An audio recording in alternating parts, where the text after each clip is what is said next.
The following presentation does not represent Australian opinion or intellect. We do not speak for any religious order or ethnic minority. We are not political scientists or uni graduates. We're insignificant upper-lower class scum, comparing notes and airing grievances. It's just our opinion. Deal with it. No way that GST will ever be part of our policy. Never ever. Never ever, it's dead. If they don't like it, go back to where they're from. It is a big idea. No, we don't need them. A new world order.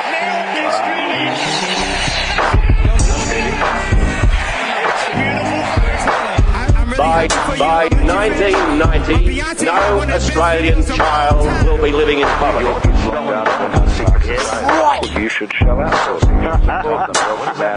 has to be that close. I can't even move. I'm just like this. Hands off. A clear and concise voice. Hang on. What do you think this is, man? How do you think this works? I didn't know when you started. Just into this, pussy. That's it. Into this. What are you looking at? Thank you notes. Yeah. So everybody, you know what's funny? I'm glad I got that photo because you're like a kid in a candy store. You're like, you know what you look like? I swear to God, your reaction walking into this joint. Yeah. It's, you know what it's like? It's like you were finally let in to like your mate's older brother's room when we were growing up. Yeah. You remember? Like you'd always have like a random mate that had like the cool brother. Yeah. And Yeah, it is. And the guy would have like a gaming system. Yeah. He'd probably have like an ashtray or like. Man, it was like it feels like I was going into. I remember with my, I would go into at my Ya's house. I would go into my uncle's room, my cool uncle's room. Wait, right? is this the one that lived in St Kilda? Yeah. Rockstar. Dude, this guy, you know who he was? He was like a character that like Johnny Depp would play in like some random drug movie. Long hair, the He's glasses. sick. Yeah. You knew he was on the scene. Man, he's sick to this day. Man, he still wears cowboy boots. He's got long hair. He's like, That's mad. Yeah, it's like he hasn't moved out of the 80s, man. He just it's fucking the 80s. What was his room like? It was sick, man. It was like just random shit and cool shit. Like he had like a waterbed and shit, and like just mad. Like he had this sick table. Everything in his room was like just so. Like just uniquely, just one-off items that he liked. You know what I mean? Like, and like he had like a chandelier, like from Thailand or something that was like coming. It was just sick. Hey, you know, like if someone's got a waterbed and chandelier, you know he's on the scene. Man. There's some serious bugs. He had like a series of sunglasses, man. Like just all over his fucking like me. Yeah, like you. Yeah. No, it was just sick, man. Then records going through his vinyl and shit. Two bedrooms stand out like in my mind from like that era when we were kids. One was my cousin Jim's bedroom here, right? And he's how much older is he? He's like 13, 14 years older than me, like somewhere there, yeah? So thinking about it, if we were 5, he was like 20, right? Like around there, like at the end of his teens. Right. Right, okay. You know, into awareness. When I'm 10, he's in his mid-20s, you know, that sort of thing. Yeah, cool. And I'll never forget, like he had, because he was a techie guy sort of as well, as an engineer, and he had like his computer set up, and he had like, you know, mad sound system, like he had a decent TV, like all that sort of shit. But the one thing I remember was he had his bookshelf, and he had like all the colonias on it. You know the one with the what's it, Navy one? Is it, the one with the sailor fucking body, the torso. Yeah. Jean-Paul Gaultier. Yeah, that's it. You had that? I had that one, yeah. Oh, that to this day when I see it, that's what I remember. That Jean-Paul Gaultier, like fucking Bukali. Like that bottle is iconic. That, and you open the cupboard door and he had a poster of Cindy Crawford. Was it Cindy Crawford or McPherson? Oh, yeah. I think it was Cindy wearing the 90s, bikini, man. Yeah. like that yellow fucking... Yeah. You know what I mean? Crawford. Yeah. That bedroom stands out, and there's one other one. There was one kid who was like he was like a wannabe basketball coach when I was in high school. So my first year of high school, like year 7, he was probably year 9 or 10, right? This Aussie kid, right? Bit of a goof, like it was a goofy kid, but he could ball, so like, you know, it was alright. But I remember his bedroom when I walked into it. It was right around the corner from my old primary school. I walked in. It was all dark, and it was all like congested. Did you like find one of those things? Yeah, like that. But like that, but yellow. Yeah. Oh, yeah. Fuck yeah. And the room was really dark and congested, but I remember saying it then to the cunt. I go, this room is like your typical American kid's room that you'd see in the movies. He had like the Sega Mega Drive set up on his desk. He had a bike like that was hanging upside down. Like, Did he have one of those flags? State? Yeah. He did, mate, because he played basketball. Yeah. I swear to God. And I'll never forget it. Like, seeing all those, like the console on the TV. I'm thinking, this guy's the coolest kid. Now think about it. This guy's bike would have been, it's like he hosed it down every time he went into his house. Hey, would you hang your bike up in your house, man? Kill me there. No, seriously. Nah. If I wore my runners from like going on a bike ride, if they'd come back, I'm like losing it because I'm leaving tracks all over. I just think of Seinfeld in the apartment. He's got his bike up. Yeah. That's exactly where the reference was from, man. When I saw it, like dead set. I was going. What do I want to say to you? Fucking Mias, yeah. Fuck off, man. What's this in Mossies? What do I want to say to you? There's something about Underbelly. We should put it. People are probably fucking confused as. We've got Alex Tits stepping in today. That's what I had to ask you, man. Yeah. Does that piss you off? Tits. Because we refer to you as Tits. But as your mates, like... like I've given you like a million shout-outs on this thing. Yeah. And everyone just knows you as Tits. Or Rifleman. Rifleman, yeah. No, look, not really, man. Man, Tits has been my nickname since I was fucking in high school, man. Like, does that bother you, though? Oh, look. Not really. No. Look, you can't. They say that you can't pick your nicknames. Yeah. You're given your nicknames, and you just have to go with it. So that's always been the case. And I don't like it when my mates call me Tits. I'm cool with it. When randoms call me Tits and they think they're being funny, then I go, "Hey, listen, man, you don't fucking know me as Tits." You don't know the actual. Yeah, but like, as in, if it's a KVFTiko, you know what I mean? Like, if it's a thing of like an endear, you know, it's like, hey, Tits, man, you're like, term of endearment. Or not just some random saying, hey, man, Tits. So it's how it's said. But professionally, no one would fucking ever know about it. No, they wouldn't, unless I was a stand-up comic. I'd probably call myself Alex Tits. That'd be a cool. That'd be my stand-up name. No, I don't know. I feel it's weird because, like, that's a good question. Well, I don't know, mate. Fuck, man. I went to a wedding. I went to an engagement on Saturday. Yeah, as a kid from work with, right? And I was the only one from work that got invited to this engagement. Okay, so privileged. I wasn't expecting to know anyone there. Like, period. Other than the groom to be and the bride to be, I didn't think I'd know anyone. Right? Yeah. It was a half Greek, half Anglo sort of engagement as well. Right? And I get there, and about an hour from the finish, so it was about 11 o'clock, 11:30, probably around 11. Yeah, this kid comes up, like, I was just sitting there having a drink, and this kid started talking to me, and in the back of my head, I'm like, I know this guy, right? Like, where have I seen him? Like, I'm trying to place his name, and then his missus walks by, she's like, Biff! I'm like, who are you, man? Like, that's it. And she's like, you come into the shop all the time at Wavo's. I go, huh? And like, I go, wait a second. I go, and she's like, I'm the groom's cousin. And then the guy that, her partner, whatever, her husband, they met at my birthday. Remember at Guinness in 2012 when we were there? Oh. Yeah, dude, they met that night at Guinness. Oh, no shit. One of them was my Laka's mate. The groom was my Laka's mate. And he dragged him down, like against his will, he dragged the guy down. And the girl that was there was a guest of like one of my other guests. Yeah. Like, literally. And they met there that night. Biff. Yeah, they met there that night. Oh, wow. And then, like, 2 years later, they were married. They got, like, 2 kids now, been married for, like, 6 years. Look at that, man. You're a matchmaker. No, I'm just a drunk. But, but I hadn't seen either of them in 6 years. And I'm not on Facey or anything. And I haven't run into them, nothing. No, it's been happening with you. Yeah, that's it. I do a podcast now. Yeah. That's it. But both of them went, dude, it's Biff. I'm like, who are you, man? And they remember me as Biff.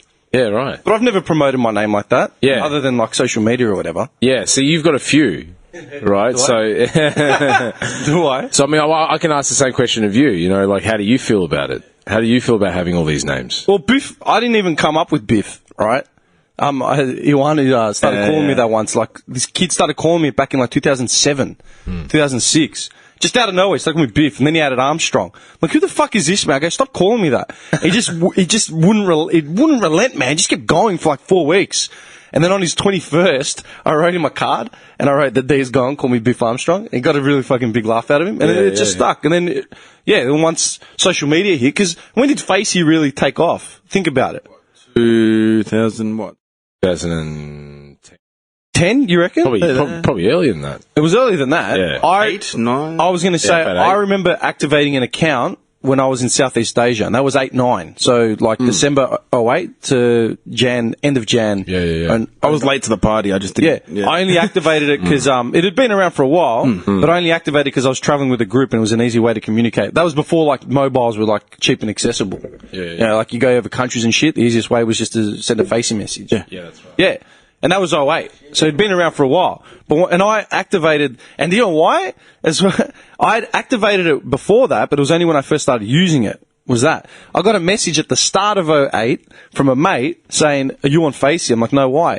"Oh, because I just added some cunt named Biff Armstrong. I got no idea who it is. I thought it was you." Like, "Nah, it's not me, man." So then I went and registered, like, my own one just to... right. The way you get a domain. Yeah. Yeah. If you got a domain, I was going to ask you this on the way here. The only reason I'm asking is... You mean like a website name? Is that what you mean? because I got an email saying that our domain is getting transferred or some shit, like the that's not right.com website. Okay. It's getting transferred or something, like, you know, you need to click yes to confirm, blah, blah, blah. Then I started thinking, if you actually have an acting, like a thing. No, I don't have a website. You don't? No. I'm going to be a cunt, go and register it tonight, then sell it back to you for like 200 grand. Gosh. Oh, God. That's actually a good idea. That's what my uncle I did, can man. do that right now. That's what my uncle did with Holden. What do you mean? While he was working for Holden, he knew a new car was coming out, so he went and bought the domain name for that car. And sold What a great man. man, no shit. And then Holden tried to register it, and it's like, this domain's been taken. And then Con's like, well, you can buy it off me if you want. While working for them, man. Not even like, you know, out of spite. It was just the one up, man. No shit. Yeah, man. Well, Cleaned up. thanks. We've publicised it now, so it's I'll have to buy it. I have to buy my domain. Yeah, man. Yeah. Yeah. Sorry, man. Thanks, man. It just cost you $50. How much is it? $50? Oh, nothing. Like, to register a website, I think it's literally, depending who you go through, unless you go through like a third party like GoDaddy or some shit like that, Yeah. it's $50 to $100, but it Okay. depends on what your hosting is as well. Right. How much shit are you going to be hosting on your website? What do you mean by hosting? Like, as in, how much space are you going to be using? Like, traffic do you expect? Oh, okay. You release Well, like a it'd just sex tape and it just gets flooded. just viral. Just Yeah, man. Just little clips and Yeah, shit. yeah, of, like, you know. Underbelly actor calling. And you have to have a photo with like glasses reading a book. It's like really articulate. Yeah. It's really like- Actually, that's a good question. I've never asked you. See, this is weird, man. Because, like, I've known this cunt, how long have I known you? Fucking over 10 years. Like, easy. I mean, Yeah, 10, yeah. I met the whole crowd, like, your crew in 05 when I first got my first Skyline. So, yeah, 05 is literally when I met you. Yeah. Yeah, what are we in? 18 now. So, yeah, 13 years. Jesus. Really? But I've never had to hit you up in a candid professional spot like this. It's not even professional. Yeah. What do you mean? No, because it's funny, because it's certain things I've never actually had to ask that other people might want to know. It's like, 'cause you talk like mates when you see each other. Yeah, It's like mates. Like, yeah. am I like what's happening? You know, Yeah, like, we'll meet up. exactly, and yeah. we'll talk shit about, like, Gomenes or random fucking work stuff, or random. whatever. Yeah. But this is the first time I've actually had to, like, I'm thinking of shit as, like, an outsider. Like, As an outsider, as an interviewer. There's a semi-professional setting. hang on, we're like 20 minutes in, so let's just, I'll confirm. Remember that. What are you looking at? Yeah, Dolomite, man. That was in your lady's house. Yeah, the Dolomite. That was in your I lady's house. fucking remember the That's Dolomite. fine, man. It's got 2-cent coins and 1-cent coins in it. Man, this is like fucking nostalgia central right now. It's great. I love it. Yeah, man. So many cool shit. But that's the thing. It's we're losers that keep living in the past. Nah, man, that's where it's at. If you listen to any of the episodes, we're always talking about just fucking garbage that no one else would remember.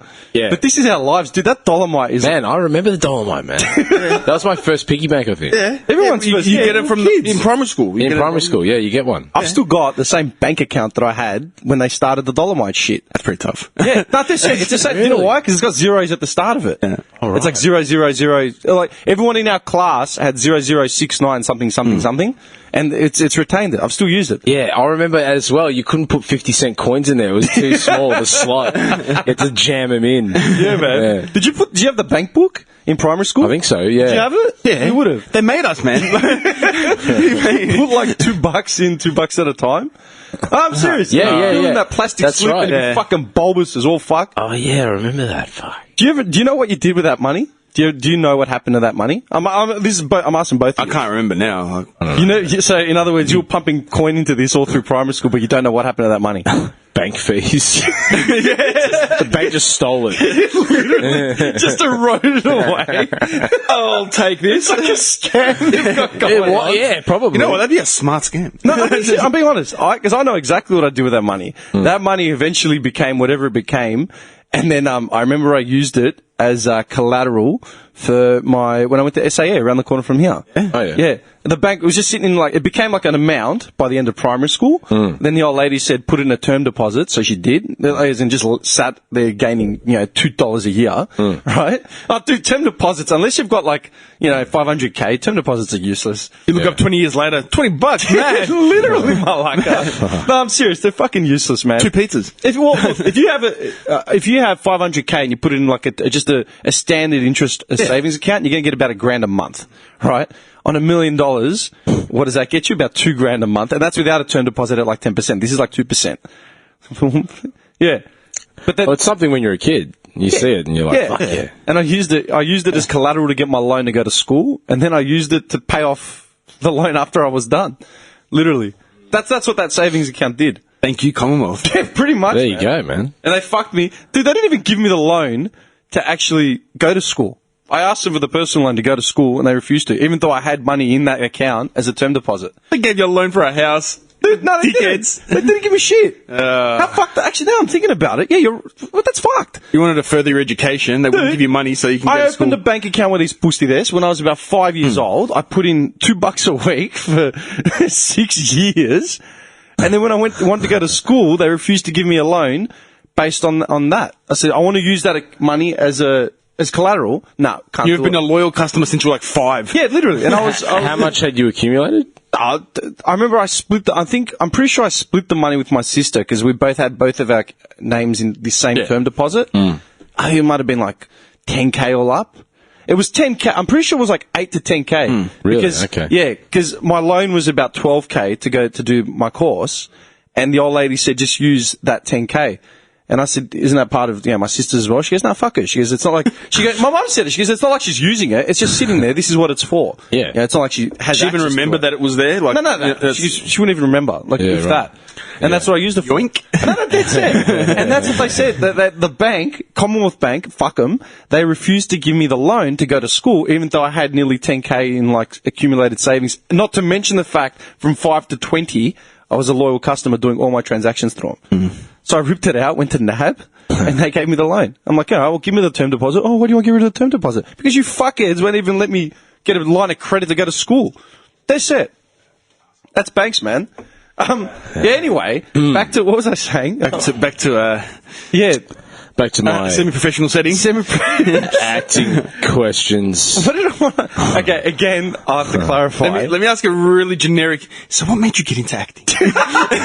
Where was the inspiration? I don't even know. Well, that's what I'm saying. This guy, 13 years, we've gotten drunk together. We've passed out Alex, together. where does your story start? Yeah, I have no fucking idea. Well, it happened back in. I don't even care. It's never come up. But for our listeners that might want to know, I was going to say, because he's a professional. Hang on. Let's reiterate for the third, fourth time. We've got Alex Tits down here. His full name is Alexander Tsitsopoulos. You may know him from Underbelly. What was the first Look one? him up. Was it Fat Tony? Yeah, I mean that was the first of his string of. Yeah, that was the first shows. one you were in. You went in the other ones as Boy at Fountain or something.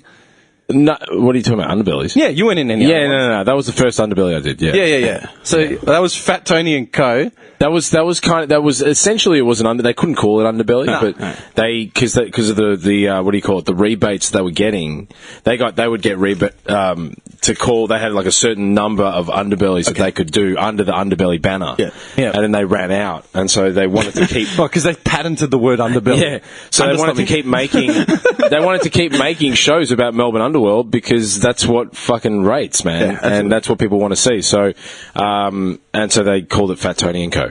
Yeah, and that's when I made my You made your acting criminal debut as it wasn't Malad the first Mockbell. time. It wasn't the first time you'd been on TV and shit, though. Nah, man, I've been doing I've been doing TV stuff since I was What was that? What was that first one? First show I did was Shortcuts. Shortcuts. I was 17. Yeah, that's so. Yeah, I remember seeing that. Yeah. Your it was your video. It was your reel. Yeah, man. Yeah. Yeah. That was the Short- funnious thing. Shortcuts was great, man. That was. What was it? Oh, man. To this day, I don't know what it is. It was great. It was probably one of the best, experiences I've had on a set. It was, serious? yeah, man. It's up there, and I still get recognised today from Shortcuts out of any other show. That was actually something cool. Hey man, are you on a show called Shortcuts? I'm like, yeah, man. Yeah, man. Ross Papasavis. I was thinking about that driving in, right? Because I know that you're like social media, right? Because I don't follow you. I'm not on Facey anymore, right? Are you on Twitter? I don't even know. I am, but I don't even use it, man. Yeah, it's like me. I don't use it either. Yeah. But like I know on Insta, you're like, every time you do like, you did Gallipoli, you did like the last Underbelly. Like every time you do one of these things, your followers start increasing.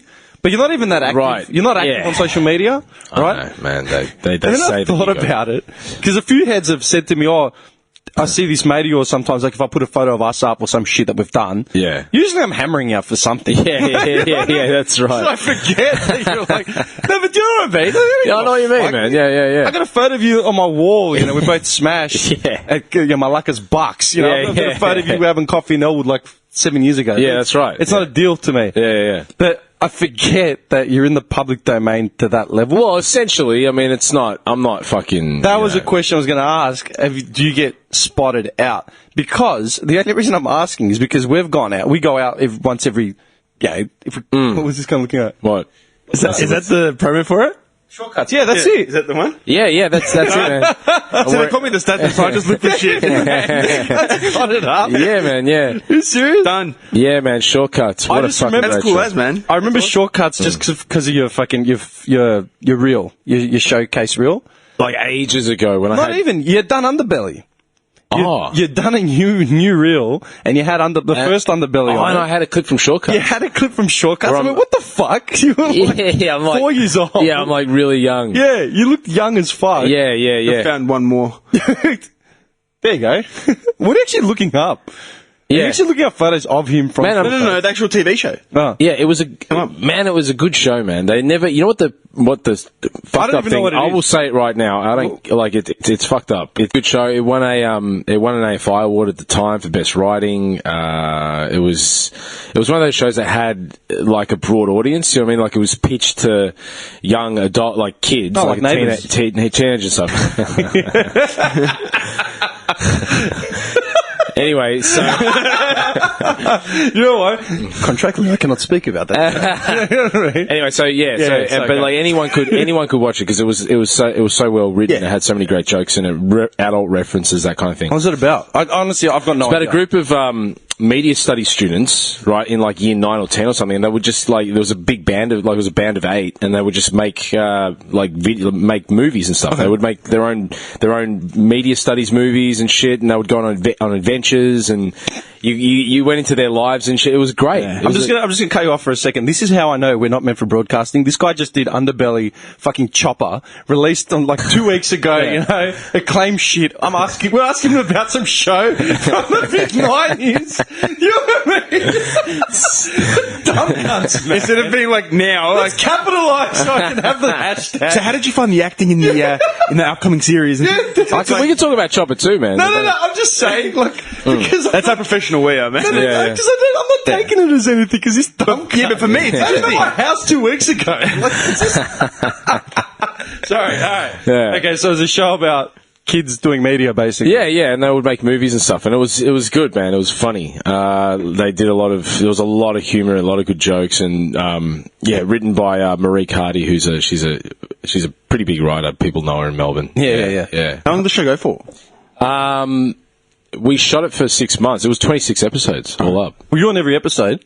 Or more I was or out less? of maybe like 24. Okay, so you were I was one of the main. I was one of the main cast. Yeah. That's awesome. That's like. So would you Yeah. say that to this day is like your biggest billing?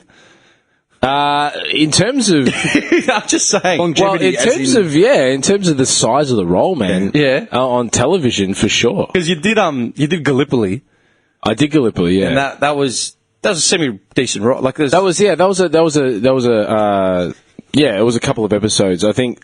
How many episodes was in Gallipoli? I think it was like maybe 8 episodes, 6. Oh, yeah. It was a mini-series, but I was in about 2. Yeah, I only remember. I think I was in about 2 or 3. I remember when you were talking about Gallipoli, like, you know, when he was like preparing for it. You asked me for if I knew any. You asked for my mate's number because you need the Turkish dialogue. You wanted to get the accent. And That's right. That's right. Right.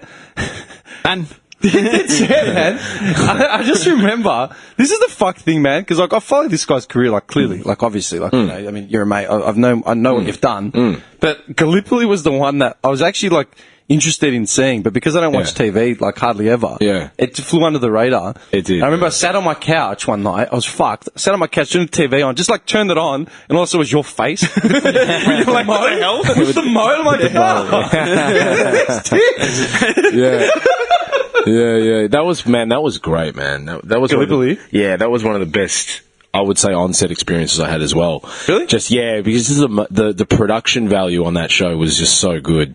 They had built fucking trenches, man, like out in... Yeah, it was Little River or something, wasn't it? It was out in Werribee they did it. Yeah. Past Where the Hoppers. rifle ranges or something. Yeah. And they built, like, trenches and they did the whole thing and, you know, they had the Anzacs and they had, you know, the Turks and the costuming was great, the special effects, they had, like, prosthetic, like, dead, you know, dummies and stuff like that, and it was sick, man. It was great. Sorry, I'm just picturing that fucking, with the mo, when you were growing the mo. Yeah. So I remember when I went to, it was Mona. Is Turkish. And I told her, like, what you were doing. Is like, is he growing the mustache? Like, straight away, that was the first question. Is she growing the mustache? Oh, that was the first question. A lot of people asked me that. When I told them, people asked me, what are you up to? And I said, you were going to be doing, you were playing a Turkish officer. And like, is he growing the mo? Everyone, it's iconic, man. Everyone remembers the mo. It is. You know what I mean? Of that era as well. It wasn't just Turks that had that mo. You know, Greeks had it too. It was part of the fashion. I'll be honest, man. Yeah. Like, I've seen you in everything you've done, but the one thing, I don't know why, the one thing I think of when I think of you on TV is the slap. What's his name? Alex. Dimitriadis. Yeah. I just think of that scene where you're talking to him in the living room and you come off all casual and shit. Oh, shit. No one knows I'm in that, by the way. What are you talking about? My old lady was in that. My mum was in that. Your mum was in the show? Yeah, man. Really? Yeah, dude. She because I got a mate. I think it was a mate of my sister's who was the casting agent for that. Oh, right. Yeah, or at least her agency was, and she was given the role to cast that. And she said that she needed Greeks for a funeral scene. Oh, that was this. Oh, no shit. Yeah. So I would have been on the same day as your mum. Yeah. And this was when she knew you were a mate of mine, but didn't know you like as well. Oh, When was wow. a slap? That was back in. Oh, it's a few years ago now. Yeah. 2014, maybe? Maybe? Yeah. Yeah. Like she'd met you. Like she'd met you by that point. I mean, proof of that's Guinness 2012. Like we went to that. Wait a minute. No, it's Earlier than that. It had to be earlier than that. It would have been 2012. Yeah, it would have been that year. Yeah. But that's what I'm saying. Like, she was in that funeral scene, and then they also used her photo for the obituaries.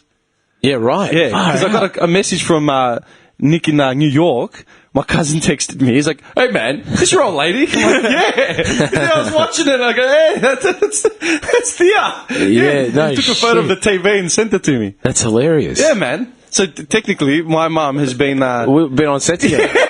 Dude, fellow we actors. haven't been on set together, but my mum has been That's on set. hilarious. Oh, my God, that's amazing. Yeah, but she's your number one stakeholder, man. She does. She's massive. Dude, this guy... I'd message You got like a fan club. Dude, I'd message him about some fucking plays in or something. He's like, how'd you figure that one out? Yeah, my mum. It's like, how does your mum know all this? It's like she's got a live Twitter feed going, just following your I know, right? She's like, first to know what I'm doing. But, yeah, I just think of you in that scene in The Slap where you're talking to Dimitriadis and I can't remember what your line was. I used to know it off by heart. Oh, really? Oh, Yeah, my what God. was it? Something about a car. Something about a car. Yeah, and then someone comes in and you're like, this guy knows what I'm talking about or some shit. Like I can't remember. Someone yeah. comes and interacts in the scene and you're like, I think it was Dimitriadis' character and Jonathan LaPaglia's character, and they're having a chat about cars or some shit. Yeah. And I make a comment. I jump in and I make a comment about how much it's going to cost to fix or some shit.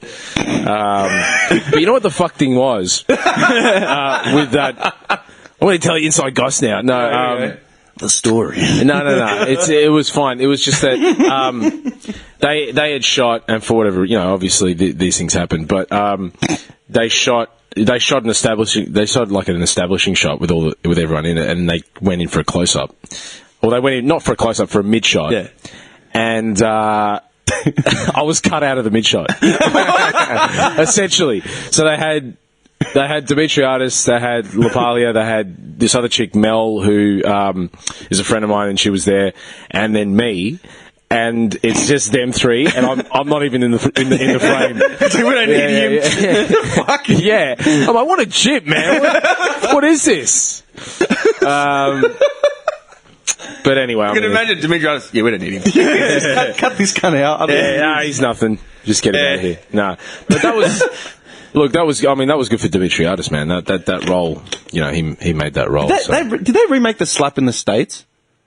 I feel like it got remade again. It did. Yes, it did. I think so. What was it touching on in the States? It was about wogs beating the kids. Have a look at it. They did a remake, but I don't know if it did that well. I don't think it would have. Nah. But that's I don't know. That's what I remember reading it somewhere, but I never followed it up. I want to know what the demographic was that it For that show, yeah. No, as in like It's repercussions for a group of family and friends. I think Melissa George was in it, from what I recall. the remake. Yeah, she was. because she was in the first one, and she was in the remake too.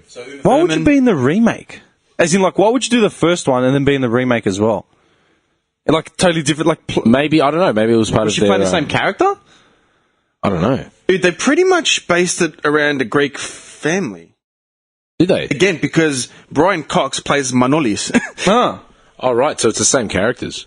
Pretty much, yeah. Okay, so it is around a Greek family. Nah, because the Greeks aren't the only ones that beat their kids. Well, we're the main ones. Yeah. Nah, because, like, think about yeah. it. The Arabs do it, the Kinesi do it. Oh, of course, yeah. Yeah. There's a lot of people that do it. Yeah, that's what I'm saying. Like, Yeah, it's yeah, not yeah. just in our culture. Like, we're not the only children beaters. Well, you talk about like I always think about Eddie Murphy when he's talking in Delirious. Oh, yeah. Just that white farm. Yeah. If I ran that shit at my house, Puts the gun out. forget it. It Yeah. just shoots it. Yeah. So you hear, Come on, damn, oh shit. Come on, man. come on, Pops! Come on, pop, shit, damn. Really? Dude, that Delirious came out in 82 or 81. And still, we're talking about it in 2018. and I was watching that in 97, and I could connect to that shit, like, big time. Oh yeah, man. That's it. That was a fucking cult classic. It was not even a cult classic. It was just a classic. Yeah. That's actually something, like, me and this guy talk about. We all talk about it, like, movies that, like, from the past. I think it's funny, man. People in our generation came up at the same time as us. There are certain things, like there's certain cultural, like, pinpoints, like touchstones, if you will, that You're too professional for this podcast. Tone it down. Fuck off, I know who you are. Seriously. but there are certain things, man. Like there are certain shows or whatever. Everyone knows. If you mention something, other kids will be like, yeah, man. Like, Everyone knows quotes from it. Like Coming to America. Everyone knows quotes from Coming to America. Yeah, but at the same time, man, you know what? It's like Back to the Future. Have you seen the Back to the Futures? All of them? Would you know them well? Not all of them, no. I couldn't. I know I've seen them. I've seen part 1 maybe twice, maybe. Part 2 and 3 I've seen once apiece. Only, Oh, really? Yeah. yeah, like, Well, part 2 for me is that's the one. Is that like Empire Strikes Back? Like, it is. It's like the Empire Strikes Back. No, I'm just saying, Back to the Future. Yeah. Did you watch the Star Wars series? The what? The Or any original. of them? Yeah, the I original. know you're not into Star Wars. The original I was a fan of. I hate all that they've done now, man. I Yeah. can't stand I it. watched the original Star Wars only because my uncle would watch it, and I'd watch it with him. Like, whatever. yeah. But I never watched Star Trek, never watched Star Wars. I'm not that kind of. But that's what I'm saying. Right. Like, I've I'm seen... more action, horror, Yeah. and comedy and But shit. that's the thing, yeah, man. drama. It's like Lion King. I've never seen Lion King. Right. And people are like, oh, have you not seen it? Toy Story. Never watched Toy Story. Really? Toy Story? Yeah, Okay. and I love animation. Well, if you look at all the Toy Story's older cool. animations, like Lion King and stuff, I grew up with 2 sisters. Yeah. So, younger Yeah. sisters. So it'd be on fucking, like, 24/7, shit like that. Yeah. But That's the thing. I wouldn't I've never- voluntarily go and watch it. To this Like, day, I've never seen The Lion Yeah. King. I've never seen Toy Story. And they've Yeah, made right. 4 Toy Stories, haven't they? 3? 2? 4? Nah, I think they made 3. Definitely 3. Definitely 3. Yeah, I don't know about who's the... you got Tom Hanks that plays the cowboy. And Tim Allen Tim plays Allen. Buzz Aldrin. Do you know yeah. Tim Allen had a video game? What? There was a Tool-Time, like a home improvement video game. I swear to what? Christ. Dude, Super Nintendo, I think. I'm gonna buy it. Did you also know that he was arrested for DIY? Dude, hey, Tim Allen's a loose cunt, man. No, like drugs, like hardcore. Dude, Like, he was loose. He was loose, man. he was fucking. And he had a mullet too. Like, I can't think of, yeah. He looked, dude, you could take Tim Allen's mugshot and just put it on any episode of Cops. You know what I mean? Yeah, big time, man. That's it. And he's got the name Tim Allen. Tim Allen. 2 first names. You Can't know? believe it. You're right, man. I told you. Home improvement game. Yeah, it was. I never. That's hilarious. It's on, What Culture that I keep talking about. There's on also YouTube. a Tool-Time board game. I didn't know that. That's awesome. Yeah, there was a What Culture video I was watching the other day, and it's the top 10 worst celebrity endorsed video games of all time. And they named like Shaq Fu. Did you ever see that? Shaq Fu was like a fighting game with Shaq as the lead, and he's running around like doing like fly kicks and shit. Shaq could barely run. You know man. who started all that, by the way? Michael Jackson with Moonwalker. Oh, And that was sick. Do you reckon that was the first celebrity endorsed video game, though? I can't think of one. close. Unless Like, you got like a sporting game, kind of Madden or Yeah. I'll do some research. Madden or like Arnold Palmer Golf. Yeah, man. Oggy. Remember it? Yeah. Dude, unless yeah. there you go. There's that mugshot. Yeah, man. That's awesome. Mo. I gotta save You know when I make the Looks like a when I make the meth episode dealer. when I make the episode card the episode production card for this week, I'm putting your face next to Tim Allen. Clearly. Sick. It's got to be that. Yeah, that's it. Moonwalker was a sick game, man. Yeah, it was sick. And that was what? When did Moonwalker come out? We were kids. That was on the Nintendo, wasn't it? It was on everything. Oh, Sega. Master System was on every platform. Right. Yeah. And you used to hold down the attack button, you do the spin, and then go into the first. I remember the first level was Smooth Criminal. Yeah. I used to lose it because what's the most recognizable element of the song Smooth Criminal? The lean. The lean. Yeah. Yeah. And like the lean, and then you've got the dum dum dum dum dum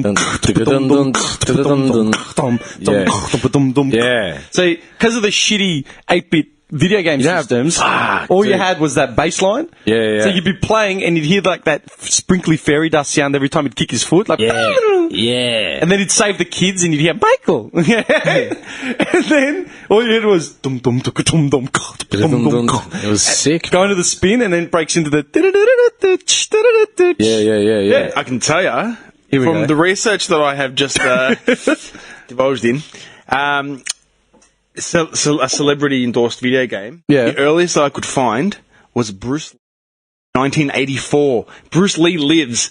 What? Yeah, man. Was that a 64 Amiga game? It had to have been. Do Atari or something. you remember the 64s? Final martial arts adventure. There was a game called Kung Fu or something. Maybe that. I remember because like there was a Street Fighter. Yeah, dude, I remember that. Let me see. 1984. Malacca, yeah. Oh, yeah. I remember a kid I went to primary school with, man. He had us at his birthday party when we were like 6 years old. That's the earliest I could Yeah, find. and we were playing that on his Man. fucking old PC. And then in It goes back, it goes back to the bedrooms of the older brothers of like mates. in 1987, it had Tyson's Punch Out. Oh, how can we forget about Tyson's Punch Out? Tyson's Punch Out, and You then never played it, Nintendo? Are you for real? No, I think I did. What the, dude? He had that fucking face. Dude, that's the most. Yeah. You've probably seen it, dude. Shaq Fu came out in 94. You know what's sick? Have you guys been to, where is it? What's it called again? Is it called Arcadia? the bar that's Bartronica in the city. Yeah, and they've got the. And it's like all arcade, old school, like NBA Jam, fucking Street Fighter, whatever you want. yeah. And then it's got, like, you can play, and then it's got like Super Mario Kart as well. You never played this? Are you for real? No, I have seen that. Nintendo, yeah, man. I remember that. Yeah, Dude, yeah. this is the best. I remember that. Yeah, That was you've great. probably seen this in memes and shit. Yeah. Mike Tyson's Yeah, meme, the okay. AP Tyson. When did that come out? 80s. 87. 87. Yeah, 87. I remember playing that as a kid. So when did Moonwalker come out? I know, would've that's come what out- you were meant to look up. That would have come out probably I got distracted by Bruce Lee. around the same time, maybe like 80, 88, 89. When did the movie Moonwalker come out? I got no idea. Probably about 88, I reckon. I don't think I've ever sat through the whole movie of Moonwalker. I couldn't. I have, yeah. So Moonwalker. Why does that not surprise me, Malacca? It's like Purple Rain. You've clearly Fucking watched Purple yeah, Rain. a million the times. movie. I can't do it. Yeah, I know. They're terrible films, but they're made by geniuses, so they have to be consumed. Genius. Yeah, man. So the movie came out in 88, Moonwalker. Yeah. And the game was released in 89. They're made- What? Say that again? I got it right. Yeah, you did. 88 was the movie, 89 was the game. Boom. So it is one of the earlier And, endorsed games. And So it said here, the US published various games for home computers released in 89, while Sega developed two similar themed beat-em-up video games. Beat 'em up. Let's beat him up. yeah, dude, that was Michael Jackson Moonwalker. Yeah. The whole concept of that game was he walks around. It's like Ironic. Double Dragon. Yeah. How ironic. Michael Jackson must rescue kidnapped children from the evil Mr. Big. That's brutal, man. You know who the evil Mr. Big was, right? Was it Pesci? It was Joe Pesci. It's the best evil villain ever. That's pretty staunch, Yeah. man. You've got Joe Pesci. Yeah, dude. Who made his bread and butter on movies like Goodfellas and Casino. I know. And he plays a villain in a fantasy movie like Moonwalker. Yeah, this is before Home Alone too.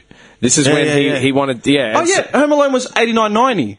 Yeah, it was Yeah? probably right before Home Alone. Yeah. But his villain in Moonwalker is hilarious. It's like so over the top. He's like, I'm going to give heroin to all the kids in the world. Are you serious? Yeah, it's hilarious. I've never seen that. And he's holding a syringe from what I recall. Yeah, Welcome to 88, man. Yeah, man. Yeah, it's full on. Are you for real? Yeah, and MJ's like, Jackson's just like, no, you won't. He's getting so he's getting really upset. I just remember the suit, the white suit. Yeah, and he turns into everything in that movie. turns into a car. He turns into a car. He turns into a fucking massive robot thing, a spaceship. This is Moonwalker. Yeah, That in there? yeah, that's him. That's in Moonwalker. That's a mad hairstyle. Malaka, I did not know. Great, man. I've never watched. I remember my neighbour used to have a copy of Moonwalker. He'd always borrow from time to time from the video store. It was in that old VHS fucking. Had a sick cover too, man. Yeah. It was in that cover. And I remember seeing it, I'm like, oh, that's mad. And then I'd watched, like, the dance sequences, and it's always Smooth Criminal. Yeah. All I remember from that was Yeah. Smooth Criminal, and that was a tribute to, Fred Astaire. yeah, Fred Astaire, his hero, yeah? That's right. So, like- one of his heroes. Yeah. Well, it was... Did you? Yeah, actually, remember that? It was like 2 years ago. Me and you were sharing all those montages from YouTube. Yeah. Michael Jackson's dancing influences. Yeah, It was like yeah. James Brown, Fred Astaire. Jackie Wilson. Yeah, there's a whole bunch of them. There's a whole bunch of them. And that's what shits me. Every time they used to write off like JT or like, all these people copying, and like Jason Derulo and shit. Yeah, yeah. Like, oh, they're just copying MJ. It's like, dude, but MJ didn't create half these fucking moves. You know, he got his own. Well, yeah. I mean, he was inspired Yeah, by all everyone these has great inspiration. Yeah. like, influences and I mean, shit. he wasn't ripping anyone off. No, but he clearly, like, appropriated some fucking move. Yeah, of course he did. I mean, like- that's what art is, man. Dude, Prince doing his James Brown impression, man. Yeah. You know, like he'd be on the mic, he'd be like jump like on the Yeah, spot. yeah, he does all the mic tricks. He does the splits. yeah. That's straight up James Brown. Straight up JB. But yeah. Prince was the boss. Yeah, Prince is. Prince is a boss. Okay, well, hang on. Wait a second. We've had this discussion before, but I've got you on fucking on the record here. No, relax, mate. This isn't a bad It's thing. no. It's tell me. Yeah. No, I think I know what the question is. We've but- had this question before. It's one of those things that you can't answer anyway. We've had this question before, all right? Prince and Michael Jackson. Yeah. Yeah? Yes. Who was the better artist? No, you can't. You can't do that. You can't. It's That's the taboo thing. it's apples and oranges, I haven't- man. I It's haven't apples answered. and oranges. All right, here we go. I lean towards MJ only because. This Wait, guy's face. only because. He just looked away. I love No, Prince. no. Don't get me wrong, man. Hey, No. don't get me wrong. Dude, Don't get me he wrong. looked away from No. you. He looked away from you like you insulted his religion. Don't get me wrong. Don't get me wrong. No. Do you know why this is funny? Because the last time I had both of you in the same room was my birthday in December, and we were all blind. We were all blind, smoking cigars on a balcony, sweating to that 80s shit. Yeah, man. Hey, David Hasselhoff. Yeah, Oh, right. fuck yeah, man. And now we're discussing who the bigger icon was, MJ or Prince. You say MJ, and he looks away from you. But let me give you the Like he insulted reason. his mother. No. Let me give you the reason. No, let him talk. Let him talk, man. So I appreciated Prince more as I got older. Yeah, same. Because Yeah. when I was younger, like you'd watch Prince on TV and you'd think, oh, that's cool.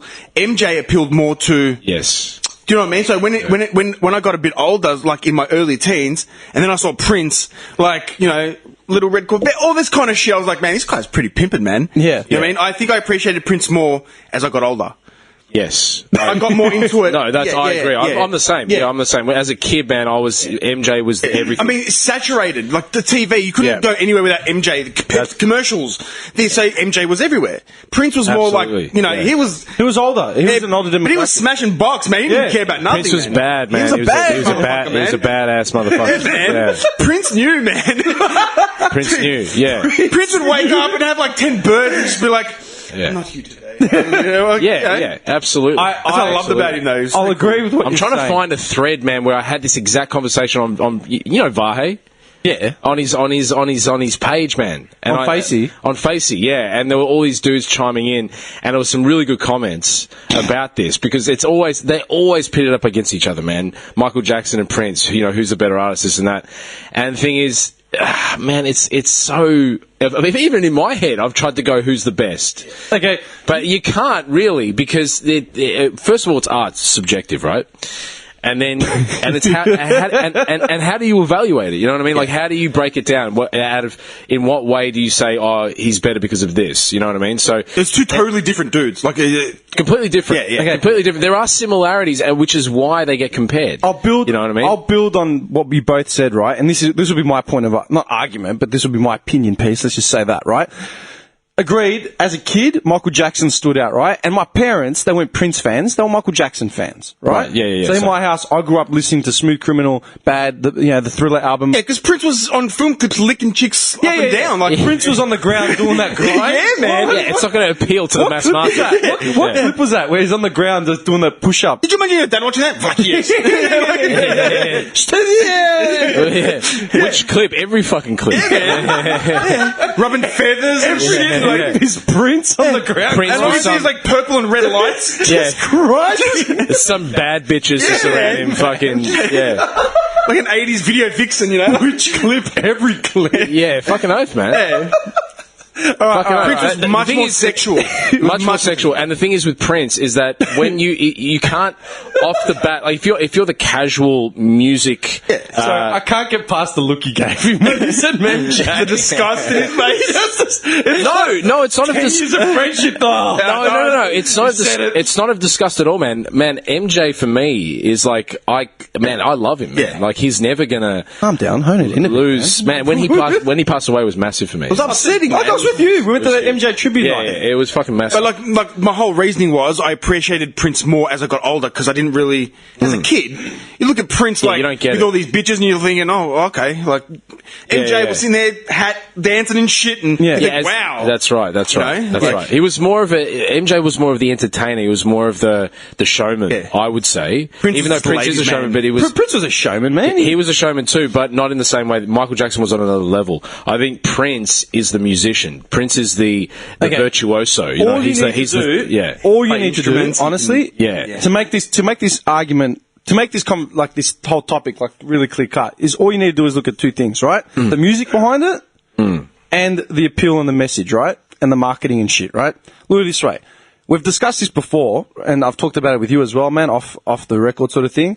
Prince literally wrote and produced and played every single fucking thing he ever did. He was a control freak. Yeah, that's right. Even the bands that he produced, he would literally play and sing their shit for him. the quality. That's right. Yeah, quality that he Michael Jackson didn't start producing shit until it was bad, the bad era.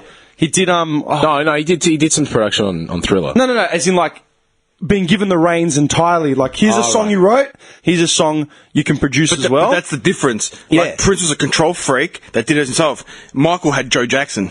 Yeah, and he had Quincy Jones. Yeah, so producing could him. you imagine, So like... he had Joe Jackson steering his career, then he had Quincy Jones in his other ear. And that's steering why I his music. think in his brain he never grew up as much as he should have. Yeah. Because he had his dad beating the shit out of him every fucking 20 seconds or And whatever it Michael was. Jackson's songs, and then you look at topical matter, right? Michael Jackson appealed to it was a pop artist, where Prince wasn't a pop artist, man. Prince was writing songs like Cream. Cream was his radio-friendly track. Prince would get the right. bad bitches, man. Yeah, I'm telling you. Well, Prince comes from he comes from a funk background, man. Like funk music, you know. It's about sex. It's about funk. Yeah, it's exactly. He came up as an avant-garde almost artist. Yeah. You know, like albums like Dirty Mind, which was very. Yeah. You know, it was it was. Yeah, he had a cult. He had a cult following, a real underground following before he. It's up there. This guy's face. Prince is amazing. No, exactly You know, what you just said. and then it was only when Purple Rain hit that he became on a megastar level. Yeah. So, But dude, do you remember Romeo and Juliet, the Baz Luhrmann version with Leo? Yeah. Do you remember when Doves Cry, that performance? Yeah. How old was the song When Doves Cry by that point?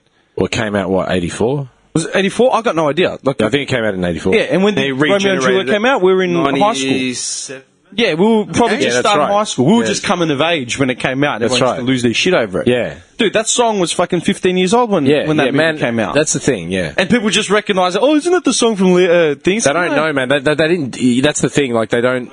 Oh, really?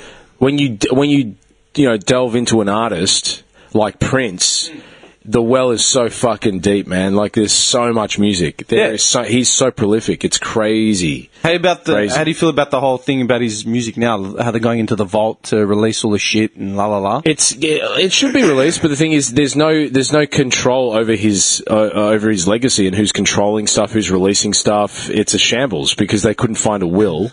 You know, he didn't leave a will, so it's kind of like, well, what the fuck happens now? So there's all these companies and people trying to take control Actually, of here's his. a question.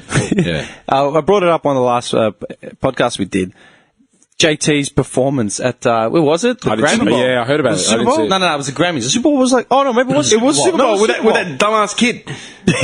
yeah. Yeah, no, I didn't see JT it. performed. What song was it? It was a Prince track. Was it? Yeah, he did a medley of his shit because his albums Was it coming out. America? I think maybe. I don't know. Yeah. He did a medley of his shit, you're and then right. he did a few tracks by Prince.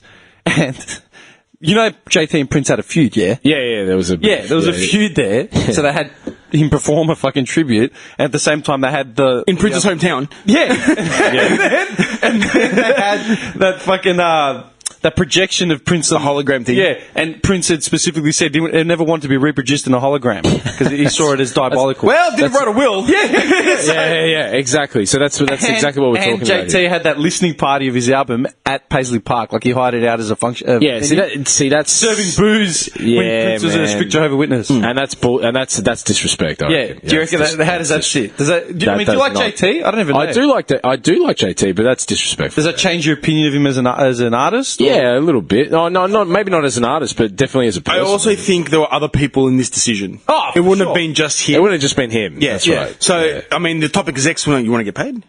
You want to get on wanna TV? make money? You want to make money? Yeah. You better get on that stage, mate, and fucking start singing your little ass off. Let's go, Exactly, Justin. exactly. So you don't Come on, know- Justin. That brings up my. You don't know. You can't blame him. Yeah. I've been laughing for the last 2 weeks, and I've been laughing with this guy behind the scenes as well over it. Well, when I went to his house to watch the Underbelly premiere, it was 2 weeks ago. Couple of weeks ago, Yeah, yeah. a couple of weeks ago. We're outside having a diary or whatever, just talking, and I've turned around and I've seen that ad with Cuba Gooding Jr., the Optus ad. Oh fuck. Dude, have you seen it? No. It's an iPhone ad under Optus's umbrella. Cuba Gooding Jr. Yeah, it came out. You've probably seen it, man. They rip it. They do it. It came out to promote the new iPhone. Like, if you want to get an iPhone, come to Optus, la la la la. And I originally saw the ads like ages ago, man, and they were pushing the living shit out of it. And then I was at his house. Fuck yeah. That's it. Yeah. And I was watching it on TV, and I just turned around and go, this is disgusting. And you're like, what? And I go, this fucking ad, have you seen it? And this guy, because you were pretty bloated as well, like you were gassed. I was, yeah. And we're watching it, and I said, they've got this guy dancing for the iPhone. Okay, they've got the black man dancing for a fucking iPhone. Dance, boy! And then this guy turns around, he's like, that's an Oscar winner. And he's dancing for Optus. Dancing. I know, it's full And then on. I That's said, fucked up. Would they ever have Tom Hanks or fucking Russell Crowe dancing for the iPhone? I wouldn't say dancing. They might do the commercial, but you wouldn't have Russell Crowe sitting there like dancing and shit. I think he does the moonwalk in it, man. He does the shuffle. Yeah, he does. the Yeah, I got a picture. I was wondering what he was doing there. That's some 60s caricature shit, man. Yeah, nah, there's something off about it. Shoot. There's something not right about it. This thing? Yeah, man, look at him. Yeah, man. I'm sorry, but I don't give a fuck what your appeal is, right? Because they got him in the cornrows. He's like all cool and shit. I don't know what happened to Cuba Gooding Jr.'s career, but I don't know either. I can't really dude, talk about it. he's dancing for a phone, literally. Yeah, he is. Well, the thing is, they all do. I mean, look, they don't all dance, but metaphorically, they're all fucking dancing for the big corporations that pay him fucking how many to do ads for, like George Clooney does, cafe ads for Nespresso, you know what I mean? So they all do ads that don't get shown in their market, right? So they'll do ads for you'll see Leonardo DiCaprio, with watches, selling watches in Japan, you know what I mean? So it's like so they all see him in the States selling. Yeah, they all sell out. That dance that he did that in Jerry Maguire. Did he? Yes. I never saw. And him that's when it was like, show me the money. Yeah. So what is Optus saying to the customers? Show me the money. Yeah, pretty much. Right.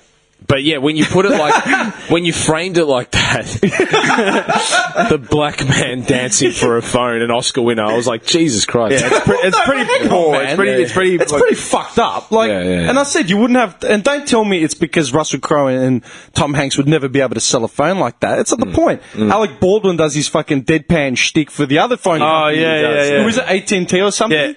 Yeah. I don't know who it's for. Don't call me. Yeah, that. Yeah, do you know what I Don't mean? call us, we'll call you. Yeah. You know what I'm saying? It just didn't sit right, especially because we were like... But he didn't dance. He was actually bagging a guy on the couch. So. Yeah. I don't know. But this is Cuba Gooding Jr.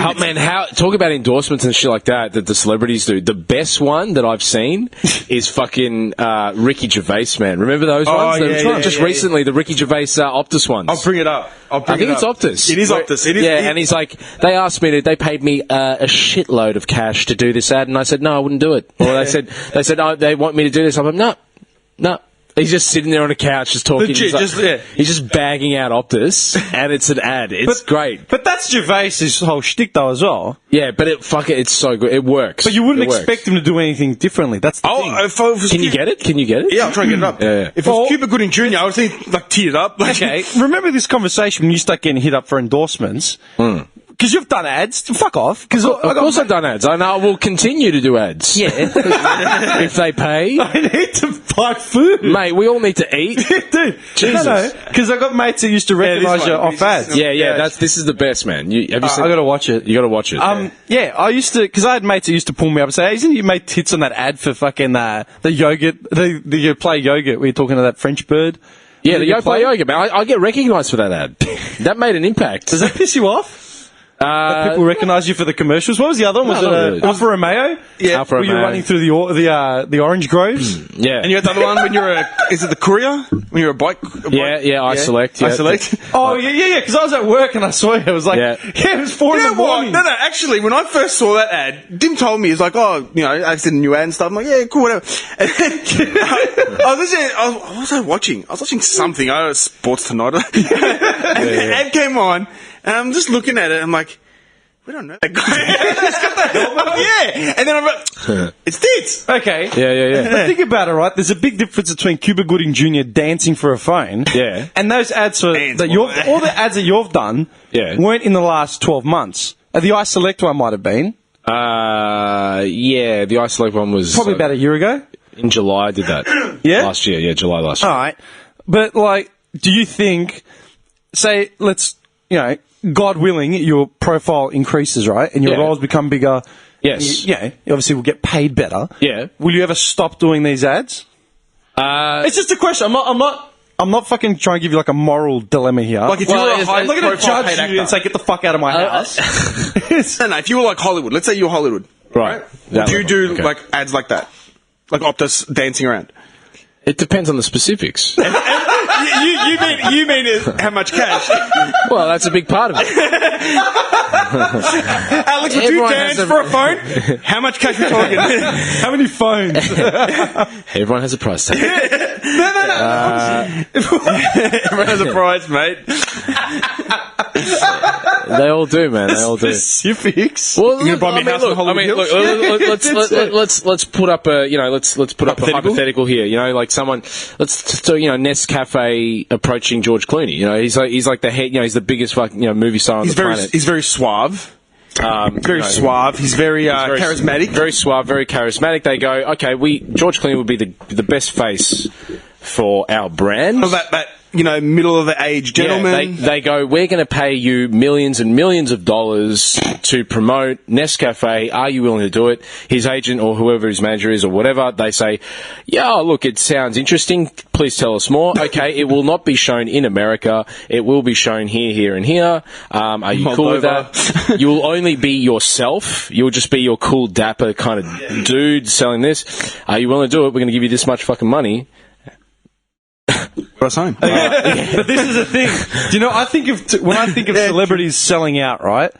I think of two very, very, very, big sellouts in regard to this. Two things that we both probably have mocked mercilessly, right? I'll give you the first one, the obvious one, Vanilla Ice. Right? Yeah. And he's in the news now. I just saw an article about him. His missus is his ex-wife is accusing him of funneling his funds through like a PTY LTD because they're getting divorced, so he's shifting money into another private company. Well, the $3 that he has. Yeah, it's Vanilla Ice, right? Yeah, right. And he's at his peak. He literally came out and apologized for his whole career, basically. Do you know what happened to Vanilla Ice after? You know what? I actually don't. I watched a mini documentary on him a few weeks ago. Yeah, and it's actually funny because Tupac actually stood up for him. Oh yeah, yeah. I didn't know that. That's news to me. Yeah, man, because he was part of that crew. Yeah, and then they broke out. He broke out on his own, or whatever. And Tupac actually stood up for him in front of Suge. Okay, I didn't know that. Yeah, man. All right, so what happened? Okay, well, basically, after the whole hip hop fiasco, he disappeared, right? And they upsetted him because he was appropriating the whole culture, and he's still the biggest selling urban artist. That album To the Extreme is still one of the highest selling urban albums ever. Watch his movie to this day. Eminem sort of movie. Fine. Yeah. Oh, dude, are you serious? You haven't seen the Vanilla Ice movie, dude? Are you for real, dude? No, dude, it is the craziest movie of all time. What's it called? Cool as ice. Yeah, man. Dude, I'm not even joking. It's the best. The first 10 minutes. So this is the thing that I don't understand. Why he copped all this shit for his career? Cool as ice. Fucking hell. That cover looks amazing, man. Yeah, man. Got a motorbike and everything. I was going to say, so what is the obviously there is a difference, but we'll talk he cops all this shit for his career and what he did, and then you've got Eminem 10 years later or whatever. Okay, I'll give you the two differences, right? This is the thing, right? Vanilla Ice basically appropriated the hip hop culture, right? Even though he was from Miami or whatever it was, right? And he did listen to the shit, right? At the same time, he created a fake backstory, they tried to make him he was from the hood when he wasn't. Okay, right. That's what it was. And then basically he came out and apologised for his whole career, saying that they would just wave a check in front of me and say, put on these pants, you're going to get another $1 million. He's like, yeah, bring it. He goes, I don't give a fuck. Because I was 20 years old, making millions every week. Yeah. Dating Madonna. I'm going to ride this wave as much as I can and get the fuck out. Yeah, right. So basically that happened, then his whole background was exposed, he disappeared, and then he resurfaced. He did an album called Bipolar something. Yeah. And he started a whole alternative new metal sort of shit. He had songs with Fred Durst and Insane Clown Posse and all that sort of shit. Yeah, right? yeah, okay, right. He went off the deep end, yeah. Then he bagged Eminem when Eminem came out, you know. All right. Remember that in Marshall Mathers, that song Marshall Mathers, Vanilla Ice don't like me, went and dyed his hair just like me. Yeah, right. He said some shit in Vibe despite me. All that shit.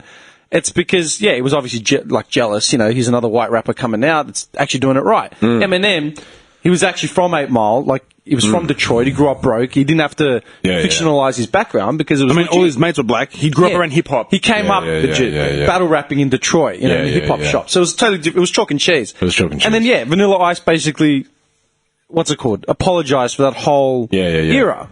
Right? Because, he wasn't... Yeah, there was nothing fabricated. Eminem was just fucking Eminem. Eminem is just And he had fucking mad skills. Yeah. That was the other thing. So that's one artist selling out. But I can think of another one which is closer to home. And I'm going to say... Male or female? Male. Yeah. Closer to home. Closer to home. distinguished actor, revered, respected, done some shit movies, but at the same time done some of the greatest movies in Hollywood ever. Not Mel. Who? You're talking about Mel. Mel Gibson. No. Oh. No, he's one of your favourite actors.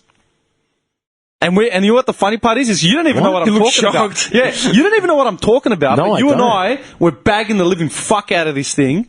Whoa. It was like the turning point of him selling out because he'd never done it before. Australian actor. No, No. not Australian. Oh, but it's close to home for you. But it's very close to home as far as like acting and la la la la. Really? And one of your favourites. Yeah, see?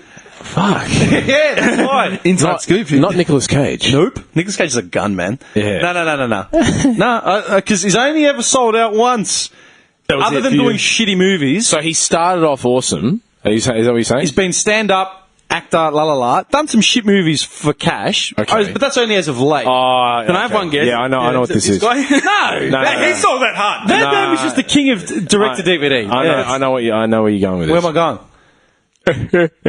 No, not even that. Oh, really? No, never had any scandals, never had anything like that. I'm intrigued. Yeah, I've got it. Yeah, and I remember it specifically because you and I had a conversation about this. I'm talking to. And we're both fans of this guy. Yep, we're all fans of him. And Okay. you and I had a conversation about this guy when we saw this turning point in the sellout them. And then I gave you some backstory on the actual ad that I knew, and you were laughing because you hadn't heard about it. And we just, to this day, it's been a while since we referenced it, but we still used to reference it from time to time.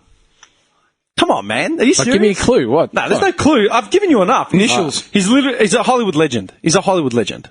Age bracket. He's older. He's an older guy. Like in the 50s? No, older than that. Yeah. He's been in literally some of cinema's biggest movies. Burt Reynolds? Is he still alive? Yeah, he's still alive. He's actually in something coming up that you were talking about not long ago. Ah, yeah, okay. He's one of the greats. Yeah, he's one of the greats. This guy, man. It's that guy. Oh, actually, that's a good example. What, it's not him. De Niro? That's not who I was thinking of, but you're right. He's a sellout with his spaghetti sauce shit. What's a spicy meatball? Oh, what? No, you're not talking about... Fuck, I mean, I'm stumped. I don't even know who you're talking All about. right. It's funny because he just did his Robert De Niro, which is actually pretty good. I love De Niro, by the way. Yeah, all right. Okay, he can It's sell not out him, as but much. here's another example of someone selling out with his fucking special sauce shit. All I can think of someone like Sly. No. You've got Dude, like... it's Al Pacino. What? Yeah. Oh yeah. Pacino? I've Yeah. seen him in an ad. Do you remember the ad that he did? What, the coffee one? Yeah. I love that ad. Nah, dude, when it came out, you and I were bagging the fuck out of it. Okay, Right? yeah, all right. And this is the thing with that ad, because he was vehemently against ads and shit. And then, what company is it? It's an Australian company that does that coffee. Victoria Coffee. Yeah. Right? It's a Melbourne brand. I think. Yeah, it's a Melbourne brand. Yeah. They approached him and said, will you do an ad for this coffee? Yeah. And he's like, I'll do it, but I want to direct it. Oh, is that what it Yeah, was? he goes, I want to direct it, Okay. I want to write it, and I want to, like, act in it. Yeah, and you know what? I think the ads are good. No, you used to laugh at him just because of his whole fucking delivery. It's like that first cup of coffee, and then No, but I think that's cool. I'll never forget it because we were talking about that ad. Then I told you the whole backstory to it, and you were dying of laughter because how he finishes the ad is like, "I like this coffee." It's like, Yeah, Now, that's do you it. believe that he drinks this coffee? That's why it's so cool because he talks about how much he's a fucking like connoisseur of coffee. yeah, like and an then, aficionado. and of then when he coffee. and then when he fucking plugs it, when he finally plugs it at the end of the ad, he's like, "Yeah, that's good coffee." I like this coffee. It's just such a brush off. It's like, yeah. That to me, I watched that ad. Then when I read about the backstory of it, I just looked at it and went, "You've never tasted this fucking coffee." No, he probably hasn't. Film, and he directed it. That was his And he own directed it. direction. Yeah. So he's like, all right, light, set, camera, action. Well, it's all black and white. He starts Shown black and pandering white. on about his grandfather giving him his first taste He's of man, it's coffee. Pacino, man. He can do no wrong. He can do Imagine, no wrong. cut. The fuck is this shit? Fucking love that guy. See, that's what I'm saying. Yeah. But dude, as far as I'm concerned, like, you held out for years. You held out for like 50 years of He Hollywood. did, yeah. Retirement held fund. out? Well, Retirement look, fund. man. I mean, look. Retirement fund, man. Coffee beans is what he retires on. Father, Godfather, 1, 2, 3. not doing anything. Everyone's got to eat, man. Everyone's got to Come eat. on, man. Man, come on. Al fucking Pacino, man. What a fucking... What? You're telling me at that point in his career he didn't have enough money to eat? Maybe not, man. You don't know. Are you for real? He looked like the type of guy that A lot of artists, man, they end up, pretty broke. They don't have much. It's hookers and gambling. A lot of them, yeah. I mean, it's if they don't make it commercially, I mean, a lot of artists never make it commercially, and they only become famous after they're gone. You know what I mean? So yeah, but with him, he might, I don't know, who knows how much money, his biggest films would have made, but you don't know, man. Like bad management, or who knows his financial situation? I don't know. You're telling me Pacino's got bad management? I don't know. He's got a gun. It's like, that's my management. I don't know. All I know is that a lot of big celebrities, a lot of big actors that kind of invest, and they do all kinds of investments, man. They buy, they buy into like restaurants and De Niro, with the whole You had Sly, Bruce Willis, and Arnie did the Planet Hollywood. Do you know what I mean? Yeah. So, and they all do it. It's not to say that they don't. They may be successful, for a amount of time, but then what happens after that? You know what I mean? And then they've got all these things. They've got all these debts and investments, and then that's what forces them to continue doing more commercial stuff because they've got to keep their assets afloat. That's what happens with a lot of big names, man. They invest, and not all their investments take off, you know what I mean? So I don't know, man. It becomes a business after that, you know what I mean? It becomes a business, but at the same time... Sometimes it's easier when you think about if you just want to be an artist, you just want to be whatever it is and you be true to your craft, that money isn't involved, but then no one knows your name. So you can be a fucking true fucking artistic fucking, theatre actor or whatever you might be, and you might be great in your little community, but, living off scraps. You're still trying to find what to eat. Dude, I agree 100% with that. But there's a point where it crosses over where you need to start making decisions with leave your integrity intact. Maybe his wife absolutely him, man. Maybe his missus is like, you better go get some money. Dude, he was jamming Beverly D'Angelo for how many years? Yeah, he was. Well, I think they have kids. Yeah, they do. Yeah, they got kids. Yeah, and then he had a new bird that got up the duff. Have you seen, talking about selling out and this kind of thing, with Pacino, this is very tight. There's a scene in that fucking terrible film, by the way, the Adam Sandler one, Jack and Jill. I never saw it. Man, dude. No, that's why no one's seen it. Because no one's seen it, but there's such gold. There's this Al Pacino's in the movie, plays himself, right? Really? Yeah. How did they get Al Pacino down to it? There you go. Adam Sandler. He's in Jack and Jill, but he is fucking amazing in this movie. He is so good, and he sells out. In the movie, he sells out, and he's selling coffee. And there's this clip. Yes, with the case in point. But it's brilliant. It's so brilliant. Just making my case. I'm making your case, but at the same time, I'm making my case because it's so brilliant. If you look it up, you look up Jack and Jill Al Pacino coffee scene. He's selling this coffee. He's fucking like dancing like Cuba Gooding Jr.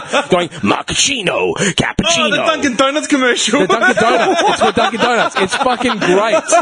It's so good. You got to watch it. And then at the end of the thing, he shows it to Adam Sandler, who's playing it like his advertising agent, whatever. Yeah. And then because Adam Sandler's playing it for him, and then he looks at Adam Sandler and he's just like, "Who has seen this?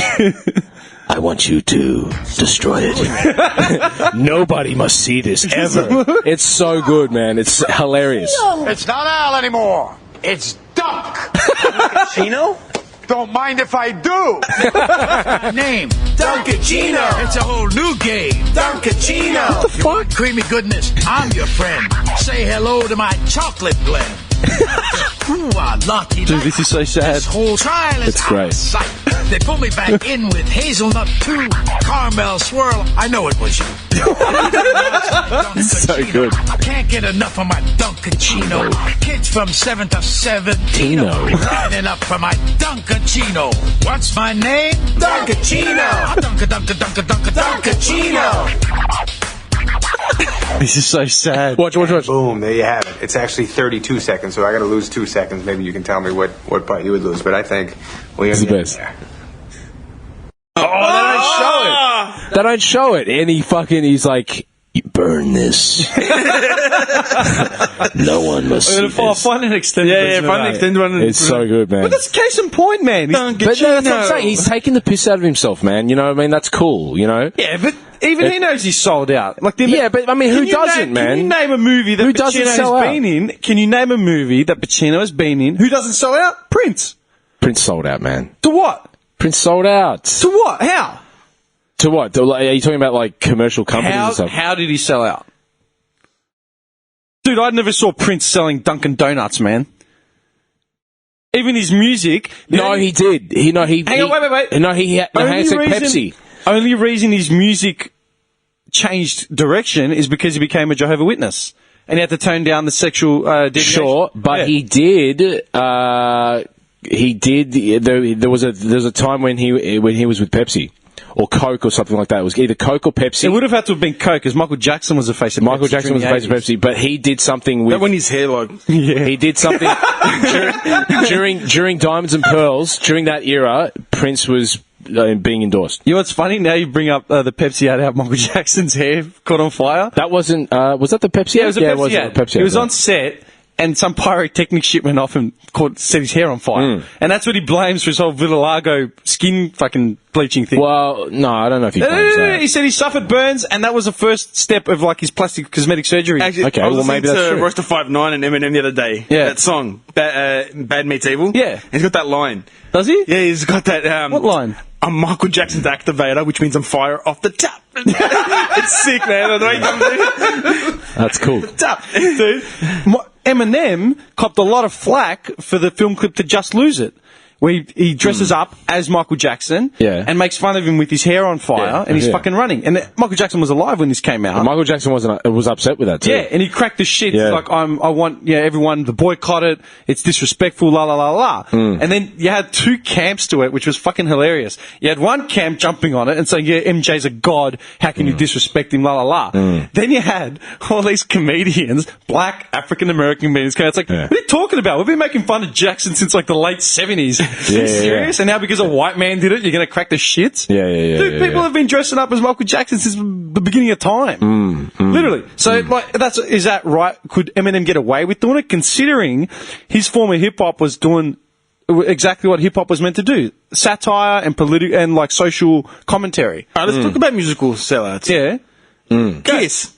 Oh, the biggest. My wife is going to be upset. Fuck him. Fuck him. Yeah. I mean, they're the fucking poster childs for I children. mean, the for TV show Comics. and the Oh, dude, lunchboxes. yeah, everything. Yeah, But go ahead. I was going to say, the difference is, Kiss have said it openly. They said, when we come to our end, as in like when Paul Stanley and Gene Simmons can no longer do it to the level that it's meant to be at, side fact, I think Paul Stanley's voice cracked like 10 years ago when I saw him live 3 years ago for my Lakers Bucks. His fucking voice was gone. He couldn't sing anymore. Everyone was covering Paul Stanley's vocals, right? Like These are like 60-year-old guys in platforms. These guys have been playing for 40-odd years. It takes its toll. Yeah, it's fucked. Takes its toll. Right? Takes its toll. So, and they said, we are not bigger than the band Kiss itself. Because like when they were talking about band members that like reoccurring and cunts that they've booted out. The brand itself is a dynasty, and it's going to last. Yeah, dude, that'll make money for the kids. This is the interesting thing is that you've got bands and artists that have been smart enough to market and brand themselves where they are the product. So they're not pitching themselves to another like a drink or something like. Maybe they are. I don't know. But like. It's almost like they've created a brand and that's what they sell. Yeah. And that's cool. That's fucking mad if you can do that. You know what I mean? Like, and I think that's what Prince did. You know, he created his own brand with the symbol. Yeah. He had his own merch. But that symbol came about, the copyright infringement. Him being, I mean, you'd know this. Yeah. His label wanted to release that album that was unfinished and shit. Yeah, that's right. Yeah. So he found a loophole to get out of recording for whichever label it was. Well, they were limiting his output. Warner Brothers was limiting his output, and he wanted to just keep releasing music. Yeah. And they said, no, it's too much. You're overflooding the market. So he's like, fuck it. I'm just going to create, you own the name Prince. In terms of what they essentially owned the name Prince and what they could release from it. So he's like, fuck it, I'm just going to change my name to the symbol and just release whatever the fuck I want. And he did? Yeah, indeed. Literally. Smart man. He fucking did. Yeah, he's a genius. He took control of his own artistic. Like, I'm not going to let you control me. I'll show you. Yeah. So, I mean, I don't know enough about how like artists like Kiss and all this kind of stuff, how they actually brand themselves and whether they do collaborate with other brands to kind of push their, pump out their image. You know what I mean? But dude, you know what, man? This is what pisses me off, and especially in this industry, right? Like the media industry and shit. I mean, you're at another level, right? By the way, can I just say, I think that Kiss are fucking marketing geniuses. Oh, dude. I mean, they're just what incredible. What did they do? Yeah. Cartoons? They had the fucking cartoons, the lunchboxes, This the comics. is amazing. Malaka's got half the merch in his house. Yeah. You know what I mean? Really, as a business, as a company model. Gene Simmons is a fucking genius. Yeah. He's a fucking genius. He's Jewish. He knew exactly what to do, man. Yeah. He said, oh, man, I'm telling you. They're in that movie, Why That Guy or whatever it's called. With they had the figurines, they had everything. That movie with, is it, not Franco, fucking, is it Franco? Is that what I'm thinking of? I've got no idea. It's got the old man from, I keep forgetting the actor's name. From fucking, came out last year. Which one? Oh, James Franco. Is it James Franco that's in and it? Bryan Cranston. Yeah, that one. Yeah. Why him? Why him? They're in that. Kiss are in that. They've got a cameo in that. Yeah, there you go. In their full getup. Yeah, there you go. Why? Oh, because Franco's like a big Kiss fan. Yeah. You know what I mean? Yeah. But, dude, how much do you reckon they would have made from that? That's right. But they're still, they're taking the piss out of themselves, but it's in a comedic light, as in, they know that they're that. They don't pretend to be these, intricate fucking artists with integrity and shit, beyond. You know what I mean? Yeah. They've always taken the piss out of themselves. Yeah, I think in this you have to have a balance, man. You have to have a balance of being true to what you do, and being able to sell yourself. Essentially, this is why shits me though. It's not even the control, but it's unless you're as big as Kiss and you call the shots in everything you do, right? We're treated like bit players and just discarded and just as expendables accessories. If that makes sense. Dude, this guy asked me to see if I could get footage for his show reel. Right? Of Underbelly. I got it. Don't ask me how I got it. But a little bit of your soul. Yeah, but dude, this guy is one of the key actors in it, aside from the top billing, key cast. He's one of the key supporting actors, and he hasn't got a copy of the reel that he was in. Dude, okay, I'll give you an example. Dude, hang on, I'll cut you off quickly. Same thing, I came home one night 2 years ago, 2 in the morning, I come home from a club or something, right? Sat down on my couch, flicked on the TV, and I saw a music video that I'd done 4 years before that, right? On some fucking random show. I'm like, what the fuck is this? I didn't the band was even still a band. Yeah, right. How the fuck are these cunts got footage? No shit. Of a music video I did I never saw this, you know what I mean? Really? Yeah. Okay. And I was at 2 in the morning. I'm like, some cunt's still making money off this. I haven't made money off this. And you just stumbled across you know what I mean? And it's on some fucking TV show at 2 in the morning. Yeah, right. That's what I'm saying. Dude, do you even have footage? Do you have, did you get a copy of Underbelly, Fat Tony and Co.? Well, look, it's an interesting thing because now, we don't have DVDs and stuff like that have started. The media, the formats are changing. So, I don't know how that works in terms of them giving us. I haven't received any kind of digital copies. I haven't. You get a gift basket with a note. Yeah. Thanks. Thanks for your efforts. Kind regards. But there could be, there could be copy. I'm just saying that there could be copyright reasons why they don't do that now. Whereas before, what do you call it? Digital files and stuff like that. We would get copies of, show, I would get a copy of a show on DVD, the whole season, if I was in it. But it does happen. It doesn't always happen. Yeah. But yeah. Okay, so that's why it makes it hard now to get copies of stuff that you see, because then you have to wait till the DVD comes out. No one has DVD players anymore, or you got to sign up to iTunes or whatever to kind of get a copy of it. Yeah, you were saying. Yeah, no, just saying with artists that aren't able to access their own work, stuff like that. Metallica. I love Metallica. He hasn't done a Metallica reference in 2 months. Dying. Oh, good. Get it in there. Sweating. Yeah, get it. Let's do some Metallica. I was actually listening to a Joe Rogan podcast. Yeah. Right? And Hetfield was on it. Right? And he goes, he's talking to his kids and he goes, he set them down. He goes, I just got our master recordings. Yeah. From Kill 'Em All. to like now, and let's go celebrate. Like we own our own music, Yeah. And the kids are like, "What the fuck are you talking about? Like you made the music," and he was explaining like, you sell a little bit of your soul, and something that you want, and you're a slave to whether it be a record label, agencies, whether you're whatever your management or whatever. So I was just that. I remember you brought that up once, selling your soul to the devil to make it in the media thing, and you were talking about who was that fucking artist? Man? It wasn't Bob Dylan. It was Kazadzakis. No. Not Kazadzidis. You just what are you plugging right now? No. But this was the play that you were in. I plugged for you, man. You don't need to plug it again. No. Sorry, no. I got the name wrong. You're the story about Kazadzidi, right? The old fart. Yeah. No. The Greek. Kazanzidi was the like rebetiko singer. Woody used to love the guy. So anyway, well, he was. I think the manager or whoever who found him discovered him on a building site or something, just singing. They're like, "Fuck, you're good," and just signed him up. Did you laying bricks? And literally just took him from an absolute right. He got paid nothing. He made all this music for this record label, whatever, and got paid dicks. Dicks. Yeah, man. And then I think there are songs where he sings about it and shit. Yeah, really? Yeah, it's full on. Yeah. I wasn't a fan. Well, same with like Elvis as well, man. Like when he signed to MGM to make all those films, he couldn't make music during that time. He had to make all these movies, and he wasn't an actor.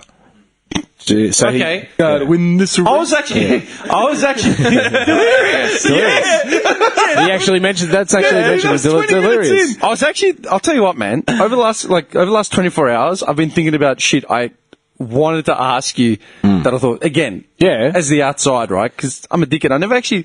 We've had a conversation about this, but I want to get it on record, right? Fuck. Calm down. What's your stance on? How do you feel about the Fourth Amendment? No. You gotta be careful now, man. No. I'm being honest, right? Yeah, you don't have to, you're not targeting anyone, all right? I'm just asking, right? Because you've done like Gallipoli, you did Underbelly, you've done ads. You're clearly okay to be a shill for corporate. The corporate world. Yeah. Mate, yes. I love my corporate brothers and sisters. Please. Shout out to the team. Shout out to the team. What about the plug? There's a plugged out podcast. Let's find something to sell. Great script writers, great people. No, I'll be honest, right? Because people ask me, what have you been on, this, and that, before. And that's the thing, people have seen you like Underbelly, and they hit me up about it because they see you on my Insta feed or something, and I'm like, no, it's been acting for fucking yonks. Oh, what's he been in? I'm like, I don't know, Underbelly, Gallipoli. Look his wiki. Google it. Yeah, I can Google it. You got a wiki? Yeah, I can Google it. What do you want me to tell you? Wiki. Yeah? It's got a wiki page. I got a wiki page. It's hilarious. Yeah, I'm serious. Someone put that up. Yeah. I go... He was in Neighbours. He's done 2 stints on Neighbours, one 50-worder, and then you have to explain what a 50-worder is. Yeah. And then you know what a 50-worder is, right? 50-worder is, so it's pretty much just a couple of scenes in one episode. So you get 3 minutes of fucking screen time. That's how you feel characters. Can I just tell you what comes up when I put in your name first? It comes up Alex Tsitsopoulos Neighbours. Yeah. Right away. Yeah, because that's probably... well, that's probably because it's, Neighbours has the biggest... following kind of thing? Yeah, I would say so. Yeah, biggest reach. It's been, in all your work in the last, say, 6 months... That's had the longest amount of time on the internet. Okay, cool. Right? Because you did Neighbours when? It was fucking September? Yeah, well, no, I shot that in... No, you shot it. I'm saying it aired in September something. Yeah, it aired in end of September. Well, I got to go through my Insta and I'll find it. Early October. Yeah, September, October. So it's been in media for at least 4 months, where Underbelly was only out a couple of weeks ago. Right? And I bring that up, and this guy's face, he's doing some research. Your first major role, you played a role called Lancelot? Thinking up the joke, it just makes it funnier. Get this. Hang on a sec. It makes it funnier because all I remember is my birthday in December, all of us fucked, just talking shit, babbling incoherently about nothing. Get this, man. You're attacking his professional career. No, I'm not attacking him. This is what you're going to judge him on. No, you want to... I'm not attacking him. I'll give you a tidbit about that thing, Sir Lancelot thing. Guinevere Jones. It was a kids show that I did like a little stint on playing this Lancelot character. Anyway, this show had fucking Chris Hemsworth in it. Yeah, I'm reading the portrayed by Arthur. He played fucking. Who did he play? King of Camelot, Arthur. He played King Arthur, and I played Lancelot. Yeah. And I played like his, what is it, arch nemesis or some shit in the show. Like, I never met the guy. They got me in for a day and they kicked me out. It says here, he appeared in one flashback. That's what it says. I appeared, that's right. I appeared in the flashback. You're laughing at it. No. And you know what the funny thing is? I thought that footage was dead and gone. Fucking Jasper, who I've told you about, right? Yeah. He fucking finds it. He sends me a copy of it. And I'm like, what the fuck? How did you find this? It's fucking horrible. What's wrong with it? No, there's nothing wrong with it, but it's just me smiling and just walking. It's really nothing. I don't have any lines. But that was my first. That was kind of like my first. That's the first thing I ever. That was the first character I ever did for television. Yeah, it's cool. When was this? 2 seconds. When was this? And how old was I? Probably that says 2002. It says 2002. And it got released in Canada. Really? Huh? Yeah, it got released in Canada. It got released in Canada. So that would have been shot in 2001, maybe. No, wait, hang on a minute. I did Shortcuts in 2001. So it was before that. I would have been like 16. How many more videos have you done, Alex, we don't know about? I was 16, yeah. But 16, young and naive. But that's, television's television, but you've also done like theatre and stuff. It's not just, you're not just confined to Can I get television back to my question? Anyway, seriously. Right, racing a little bit, man. No, no, fuck him. It's not him, no. All right, no. I was going to ask. That's not right. Yeah, I bring up Neighbours and shit, and it work, right? And I know why you've done Neighbours. I'm not bagging the network out. I'm not bagging the show out. I've spent 2 years bagging soapies out in Australia. Give me the money. And I'm not asking him. I'm not going to put you on the spot and say, what is your opinion of like commercial television? I'm going to ask you any shit like this. I'm just asking, how do you feel? And you don't need to give me an opinion on any specific individuals, but I'm just going to give you the scenario, right? You got fucking Samantha Jade, right? Who was on The Bachelor as a contestant. Then they brought her back on The Bachelorette as the lead, right? Yeah, exactly. He's looking at me confused because I have no idea who the fuck I'm talking about. I don't watch this. Then she was on Rove. She was like on some morning fucking breakfast radio show in Sydney or something. Right. Then that died in the arse, right? And now she got picked up by Home and Away. Okay. She's not an actor.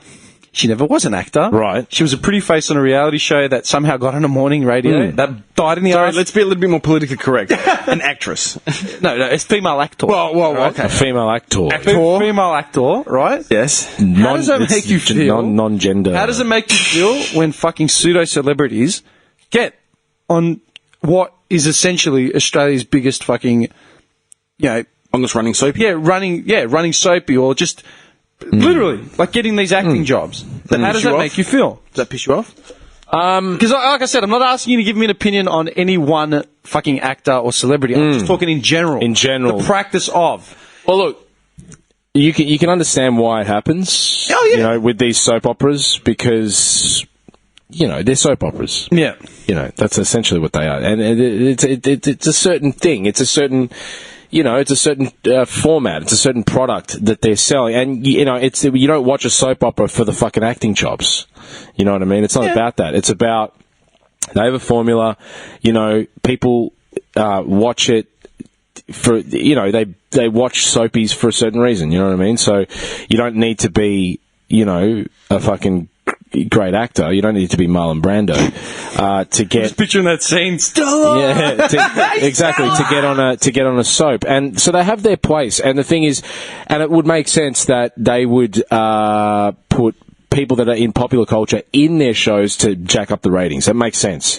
Now, does it annoy me? I mean, look, I guess. If you're trying to build a career, right? The way that our industry is that we've only got these two soap. We've got Neighbours and we've got Home and Away, essentially, that are kind of like our springboards for popular culture for people to be recognized. You know what I mean? So the thing is, when you're constantly putting on, you got Instagram models now coming on to. Essentially, you've got Instagram models, being hired by, soap operas and stuff. Yeah. We actually spoke about this. Yeah, dude, we spoke about this like 2 weeks ago. and elevating them to some sort of level where people know about them. Celebrity status, in a way. Yeah. Yeah, so it's kind of... there's a... Yeah, because you're putting all these hard work. Yeah, exactly. Exactly. And so these shows, because they do have power, and they can be used as quote unquote for good, you know what I mean? So good. You could use them more beneficially for actors who are working really hard, or they're really talented, or whatever it is, and we're giving them a platform and a spotlight for them to be seen culturally. I think that's how they should be used. But we live in a world now where fucking everyone's on Instagram. And do you know what I mean? So that pull, it's so strong, and they go, and the executives who are making these decisions are going, well, fuck, man, no one knows fucking Joe Blow, awesome actor guy, but everyone knows fucking this bitch who's like got 1 million followers. Yeah. So fucking let's get her. You know what I mean? So it's all business decisions at the end of the day. But they do need to. They should ethically. It's fucked up. I just love how you're treading this. Really... I think I've answered the question quite well. I think I have. I'm going to cut you off. I'm just going to say, I know your parking's definitely running out now. No. It's 2 hours. Do you want to bounce, or do you want to keep going? No. I got there it was 12:25, I think. Yeah. What time is it now? 12:10. Yeah. Okay, dude. By the time you run back down there, I think it'll be all right. No, it won't be. They're vigilant here. Dude, we've been here. Trust me, dude. We've been here for over a year. They're vigilant as fuck. All right. I'm just asking. Do you want to keep going? We'll take a little interlude and have a smoke. Should we do it? It sounds like a good place to have a.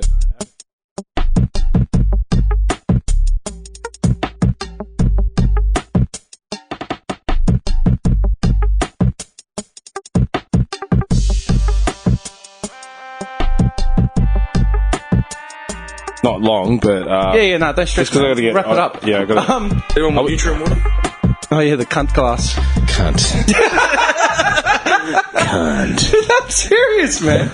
It's funny we're talking about social media. I started. That's fucking great. Yeah, that's what I just said. The cunt mug. Oh, yeah. Look at that. And the handle is the C. I'll get you one. Yeah, Go man. on. It's about Yeah. Dude, we were our indoor team. Do you remember that thing that Tourism Australia fucking pushed, Tourism Northern Territory, and it was see you when you get here? Yeah. See you in the NT? Yeah. See you in NT. They started making those CUNT singlets. Yeah. Oh, no shit. Dude, that became our indoor soccer team uniform. Because we had a lead to one of our players was actually responsible for printing them up. Oh, wow. Yeah, and the rule was, it was off the record. Like, I'm not going to name the supplier, I'm not going to name the printer. But the rule was, they were printing them out, they were printing the t-shirts, and they were sending them out with no paperwork, no advertising material, nothing. Just like, not even an invoice, just here. Where's the address or where's it going to? There it goes, because they didn't want to get busted. Because the Northern Territory Tourism Board was trying to sue them for tarnishing taking the slogan, and then making it like CUNT. Legit. And we had it as our uniform playing indoor. We're running around. Who's that? Oh, that's the cunt team. Northern Territory and like crocodiles and fucking koalas and shit with the word cunt on it. I was going to say, speaking of social media quickly, I started a new Instagram account last night. I advertised it, I only posted about it this morning. Okay. It's a food-based one. Really? Yeah, like a food blog. Because I didn't want to be that fucking guy that takes photos of all these meals. Too many people have been saying to me, we've got to come past for dinner, you got to cook us something, some shit. Oh, we always see your meals on fucking your Insta. And I'm like, oh man, I didn't want to be that person. Yeah. So I started a new account. Good. And just taking pictures of food. Something like because I noticed that you take a lot of photos of food, man. Yeah, it's all shit that I make though. It's But that's a good idea. Just do it for the account's called. What's it called? This guy's looking for it now. I've got it here. Yeah. What's it called? I've got to add it. I can't cook. Is that what it's called? It's called I Can't Cook. Look at the name of the actual account, the holder. What's the actual title name? Like the actual account holder, not just the... Gordon Kransky. Gordon Kransky. I'm followed. Where is it? Fuck. It just popped up. That's how quick the internet works. No shit. Gordon Kransky. Yeah, man. No, I started it last night. I've got to slowly backdate like all my photos and shit like that. But that's social media, man. It's ridiculous. And you know what? I didn't add anyone. I didn't do anything, right? It just sat dormant for 12 hours or whatever. Jello. And then, driving into here, This guy has made a face. Mate, for her age. Oh, Yeah. man. Not Do you remember she was in that whole sex scandal? Yeah, man. Coke and then Coke and shit. Really? Yeah, she was just snorting Coke and shit. Yeah, man. Mate, she's the life of the party, mate. Wait. No, I knew that. cannolis. I knew there was some deal, like she was in a domestic violence or something. Yeah. Was that part of it? Yeah, because they were both coked up. All right. Yeah, she was out in public and he had the scars or some Yeah. shit, like, because she slapped the shit out of him. Yeah. Can't remember. She's wild, man. wild. And then How old is Nigella? Dude, she's pushing 60. Really? Really? Dude, I'm telling God you. I don't know. damn. Damn. I don't think she'd be 60. Honestly, Mate, man, in my mind, she's not. I don't know why she's getting beaten up, man. I'd be fucking I'd be so happy. You're such a malaka. I would be so happy with her. You know as what my wife. shit me? I just want to say that. I hate Yeah. this fucking thing. Two things shit me about the whole cooking fiasco reality She's show shit. 58. No shit. On the money. Shit. Two things come up and they piss me off, and I complained about it when I saw this one movie, which was a cooking movie I got dragged to, and I think about another thing, right? What's a chef that you like, Nick? Chef that I like. Yeah, when we talk about cooking shows in the past, you always bring up this one chef. What's his fucking name? He's the hard ass of the hard asses. You talk all around. Ainsley Harriott? No, you're talking about that Pierre White cunt. Pierre White, yeah. Oh, okay. That cunt. Who's that? I don't Marco know. Pierre White. Marco He's Pierre White. Sick cunt, man. Yeah. This guy, drugs, alcohol, beats people up. Man, he can make a dish. Yeah, he's shit. Ramsey's mentor. Yeah. Oh, really? You know what He taught shits me about it? Fuck. The one thing that pisses me off about, other than the fact that cooking shows, they talk to the people like, they're pieces of shit. It's like, relax, man. It's whisked eggs. Like, calm down. Yeah. What shits me is when they used to advertise that fucking Pierre White show, they used to have that photo of him with a cigarro, like the smoke in the kitchen. It was back in the 60s, Yeah, 70s. Why? That would never fly, ever. Like, you can't, you know what I mean? You can't do that. You can't even eat food in a kitchen because it's unsanitary. Why are you pushing it like he's some sort of bad boy? He's a fucking chef. Yeah, I know, like he's a Marine or a mercenary from Colombia. But do you know what I mean? I never understood it. And then it made sense when I saw that movie with Bradley Cooper. Yeah. Did you ever see it? Was it Burnt? I think it was called Burnt. You wanted me to watch it. No. That was Chef. Oh, that I saw Chef. That was with good. Jean Favreau. That was a That great photo movie. there. I like that. That photo. Oh, yeah. I like that movie because Oh, that dude. Yeah, I know that dude.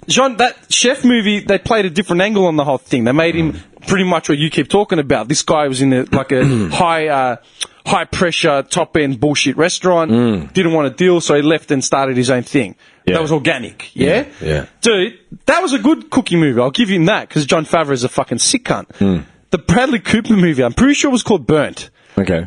He plays like a Ramsey sort of character, Does right? he? But Like, how old is this film? it's like 2 years, not even 2 years old. Yeah, right. I would have seen it like a year and a half ago, 2 years ago. Easy.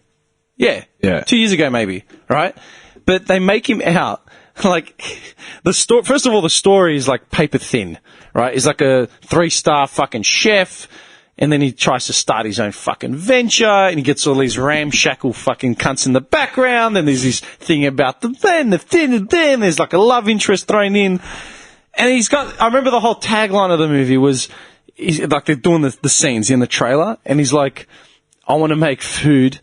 I want to cook. He says his line, I want to cook food that makes people stop eating. I'm like, calm down, man. Like, isn't the point to fucking feed people? Fucking hell, they want money. Is this soup so breathtaking I'm going to stop and just walk away from it because I can't handle? Like, get fucked. Is this the tagline for the film? Like, as in, that was one of the main lines I used to always overplay in the trailers. Okay. And then I think about, people lose their shit over my Instagram photos. And I cook, like, dude, I cook staple on staple. This week I made pilaffi and fucking, what was it? You make the Greek classics, man. Dude, because I'm starving and I've got no money. No, but it's great. Like, I'll go over to this guy's house and it's like, wait, hey, man, you want some uvrulaka? I'm like, fuck yeah. Dude, one of the ideas we had back in the day, like... sandwich truck. Doing a sandwich truck, but doing soups and shit. Dude. Yes. Right? But we'd Absolutely. have majority in winter. But they played off this Bradley Cooper. As like Man, by the way, Yeah. I'm not going to say it because I need to patent it before. I came up with the best fucking idea for like snack for the struggling actor. I came up with it when I was high, by the way. Playing cards smeared with peanut butter and sultanas. No, it's fucking great. I can't give it out right now. I already but it's made a fucking base excellent. Menu, business yeah. plan, Yeah. base menu, I wanted to call a food truck Lucaniko. Nice. Can't get one in you. Yeah. Straight up. Yeah, man. Sausage, get one in you.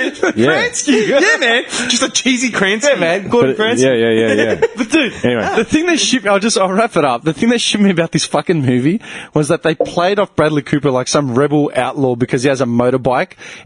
And you know what, man? You know when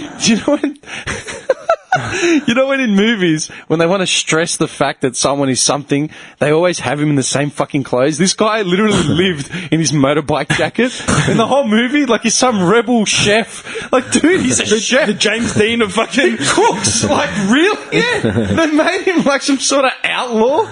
Like, get fucked, Bradley Cooper. He puts on a leather jacket that makes him the outlaw chef. Get fucked. And like the actual story itself is garbage. The twist is so fucking like, oh my god. Like, I remember who was I watching it with? They're like, and I'm like, are you for real, man? Like, I smelt it in the first scene. How about you take off your jacket and cook me my steak and shut the fuck up? Just yeah. I never understood it. You know, and it's always in the movies, and I'm pretty sure they did it in this movie as well, where the guy buying the meat, the guy buying the dish complains about it, right? Like, oh, this is fucking undercooked, this is oversalted. Then he's like, can I see the chef? You know, I'm sending it back. And the waiters are all sketchy and hesitant, like, we do not want to do it, it's not a good idea. I'm like, just get the fucking chef out here, because I want to tell him what I think of his meal. Listen, mate. And they're all fucking petrified like he's some dictator with the iron fist. Then they finally get the guy out, and he goes up to the customer, and he starts abusing the customer like the guy's out of his element, like, you know nothing about food, la la la. Dude, the reality is, I'm paying $200 for this fucking steak. Absolutely. It's fucked. I'm telling you what I think. Yeah. No, like, seriously, man. Put it back on the grill for a minute. Bring it back. It's always the same fucking scenario, man. Yeah. Every cooking movie, every fucked up thing, it's always they play out the same shit, man. I'm sorry, I'm out of breath. No, that's all right, man. No, I haven't seen that many cooking movies. No, but, I'm telling you. Oh, you're following me as well now. Yeah, Bravo. I just added you, yeah. I love it says Alex Tsitsopoulos, actor. I can't take that seriously, dude. I don't know what else to put, man. It was a profession that you can scroll through like a million different things. Like, what else am I going to put? I didn't even know profession was there. Really? Yeah. Pimp? Where you from profession? Maybe it is too Team pretentious stuff. for me to put actor there. Maybe I should because people search for you. No, do you know why it's funny? It's because I know you as who you are. I don't know you as the actor. I just know you, like, I think of every... As an actor. All the schemes, like, stories, like, none of them relate back to acting. None of them. This is the first time I've discussed your craft in any length other than, I got an audition. Oh, yeah, what is it? Yeah, exactly. Do you need help? Okay, cool. Let me know how it goes. Yeah. Literally. Do you need a jacket? Yeah. What do you need? What do you need, I got you covered. What do you need? Yeah. How the hell do you get profession on this thing? Yeah, I had no idea.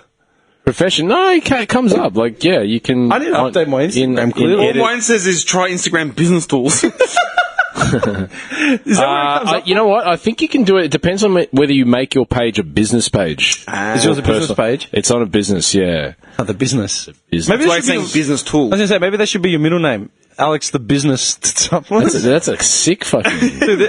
Character in my favourite book, man, Train Spotting. Yeah, Irvin Welsh, the guy that wrote Train Spotting. Right. He's serious, like, he's my favourite author, easily.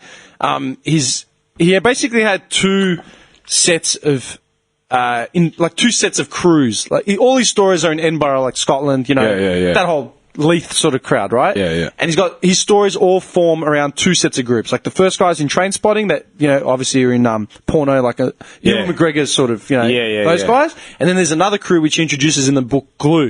And I read that flying to Southeast Asia for the first time. I read it in the one flight, like 8 hours. I finished the book, and that's set around another crew. And one of them, his name is Billy Burrell, and he becomes a boxer, and they call him the Business. Yeah, it's a sick... I was going to say, it's a sick boxer name. Yeah. And then, spoiler alert, after he retires as a boxer, he starts a bar, and it's called the Business Bar. That's sick. Yeah, and that always takes you back to Evander, the real deal, Holyfield. Yeah, the real deal. Dude, those kind of you want to talk about nicknames? Like, we're just bringing it up, fucking right? mad. Full circle. We've gone full circle. those kind of nicknames are just like unfuckable with. You know what I Yeah, mean? man. Yeah. Well, that's why James Brown, because he was a boxer. Yeah. And so that's why he's got like the Godfather of Soul, the hardest working man in show business. Yeah. When they called him out, it was like calling a boxer out. You know? Yeah, exactly. Well, I'm raising my kid to be a fighter. Oh, yeah, dude. Because he's the Godfather. I gave him the nickname, dude. I nicknamed his son less than 24 hours after he was born. Yeah. Well, what's the nickname?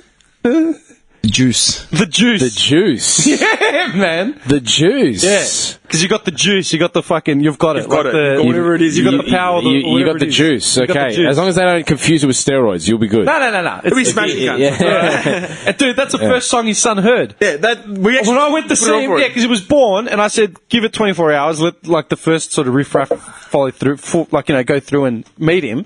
Then I went in and saw him, like the next day, and literally the first song I played him was The Juice by The Game. Yeah, First track. that is the first track he first heard song ever. that's on record. The first song this kid ever heard in his life is The Juice. The Juice now, baby. By Game. They'll be playing at his 5th birthday, and no one will know That's what insane. the fuck's going on. That's insane. You know what's crazy? Like, Suits him, though. you think about The Game? The guy is a blood gang affiliated rapper from Compton. Because a little Greek kid from fucking anyway. A mass media reach up. Anyway, you're running out of time, dude. I gotta run. Yeah. Thank you very much. Thanks for coming on. Man, thanks for having me. This has been fun. Dude, We should do this again. I just saw this now.